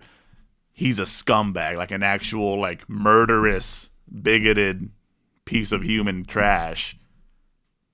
Don't associate yourself with that. Drop so it's that kind shirt of like at the thrift store. Exactly. It's like, know what you're wearing. Like, even if you're not like the biggest fan of the music, right? At least be able to say, I know what this represents. Sort of. Yeah. Only because it's been in my rotation a lot recently in the YouTube end of things. Meute, Mute, I think is how you pronounce it. They are a German marching techno band. Okay. Dude. Holy shit. So there's Meute. Meute. I think I keep meaning to Google the proper pronunciation. I don't know. Maybe, but they have a bass drummer and two dudes that are wearing portions of kits, and then a dude that's marimba. Three different saxes, and then the sousaphone, the huge one that looks like the tuba, marching tuba, but it's not a tuba. Couple trumpets.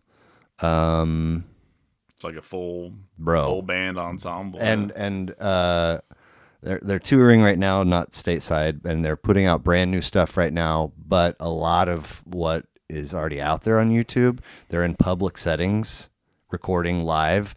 Like in one of them, they're like just in this park, and there's like hundreds of people around them. And I'm telling you, it's techno music, and so you get like a tick, tick, tick, tick, or whatever the building beat, up to the drop, and then the drop is like it's all of them. Dude. That's interesting. I'm gonna have to check that out. Yeah, really cool. It's really cool. I'm really enjoying that, so that's fun. But thank you very much for doing this yet again. Episode 44. 64 and 88 are the previous Sammy Sanchez installments. And I think if you're still operating on the time schedule you were the last time we were here, we're probably right up against your bedtime, so we should wrap and get you out of here. But I really appreciate it. That was a fun one to do. Beck's work wasn't A to Z our favorite, but I was glad to do it. Tom Waits was phenomenal. Classic. And this was a lot of fun and very educational, and now I know like kind of where I want to go. Some touchstones, for the stuff that I don't already know well. So appreciate you being here, and talk to you soon. Thanks for having me. Thank you.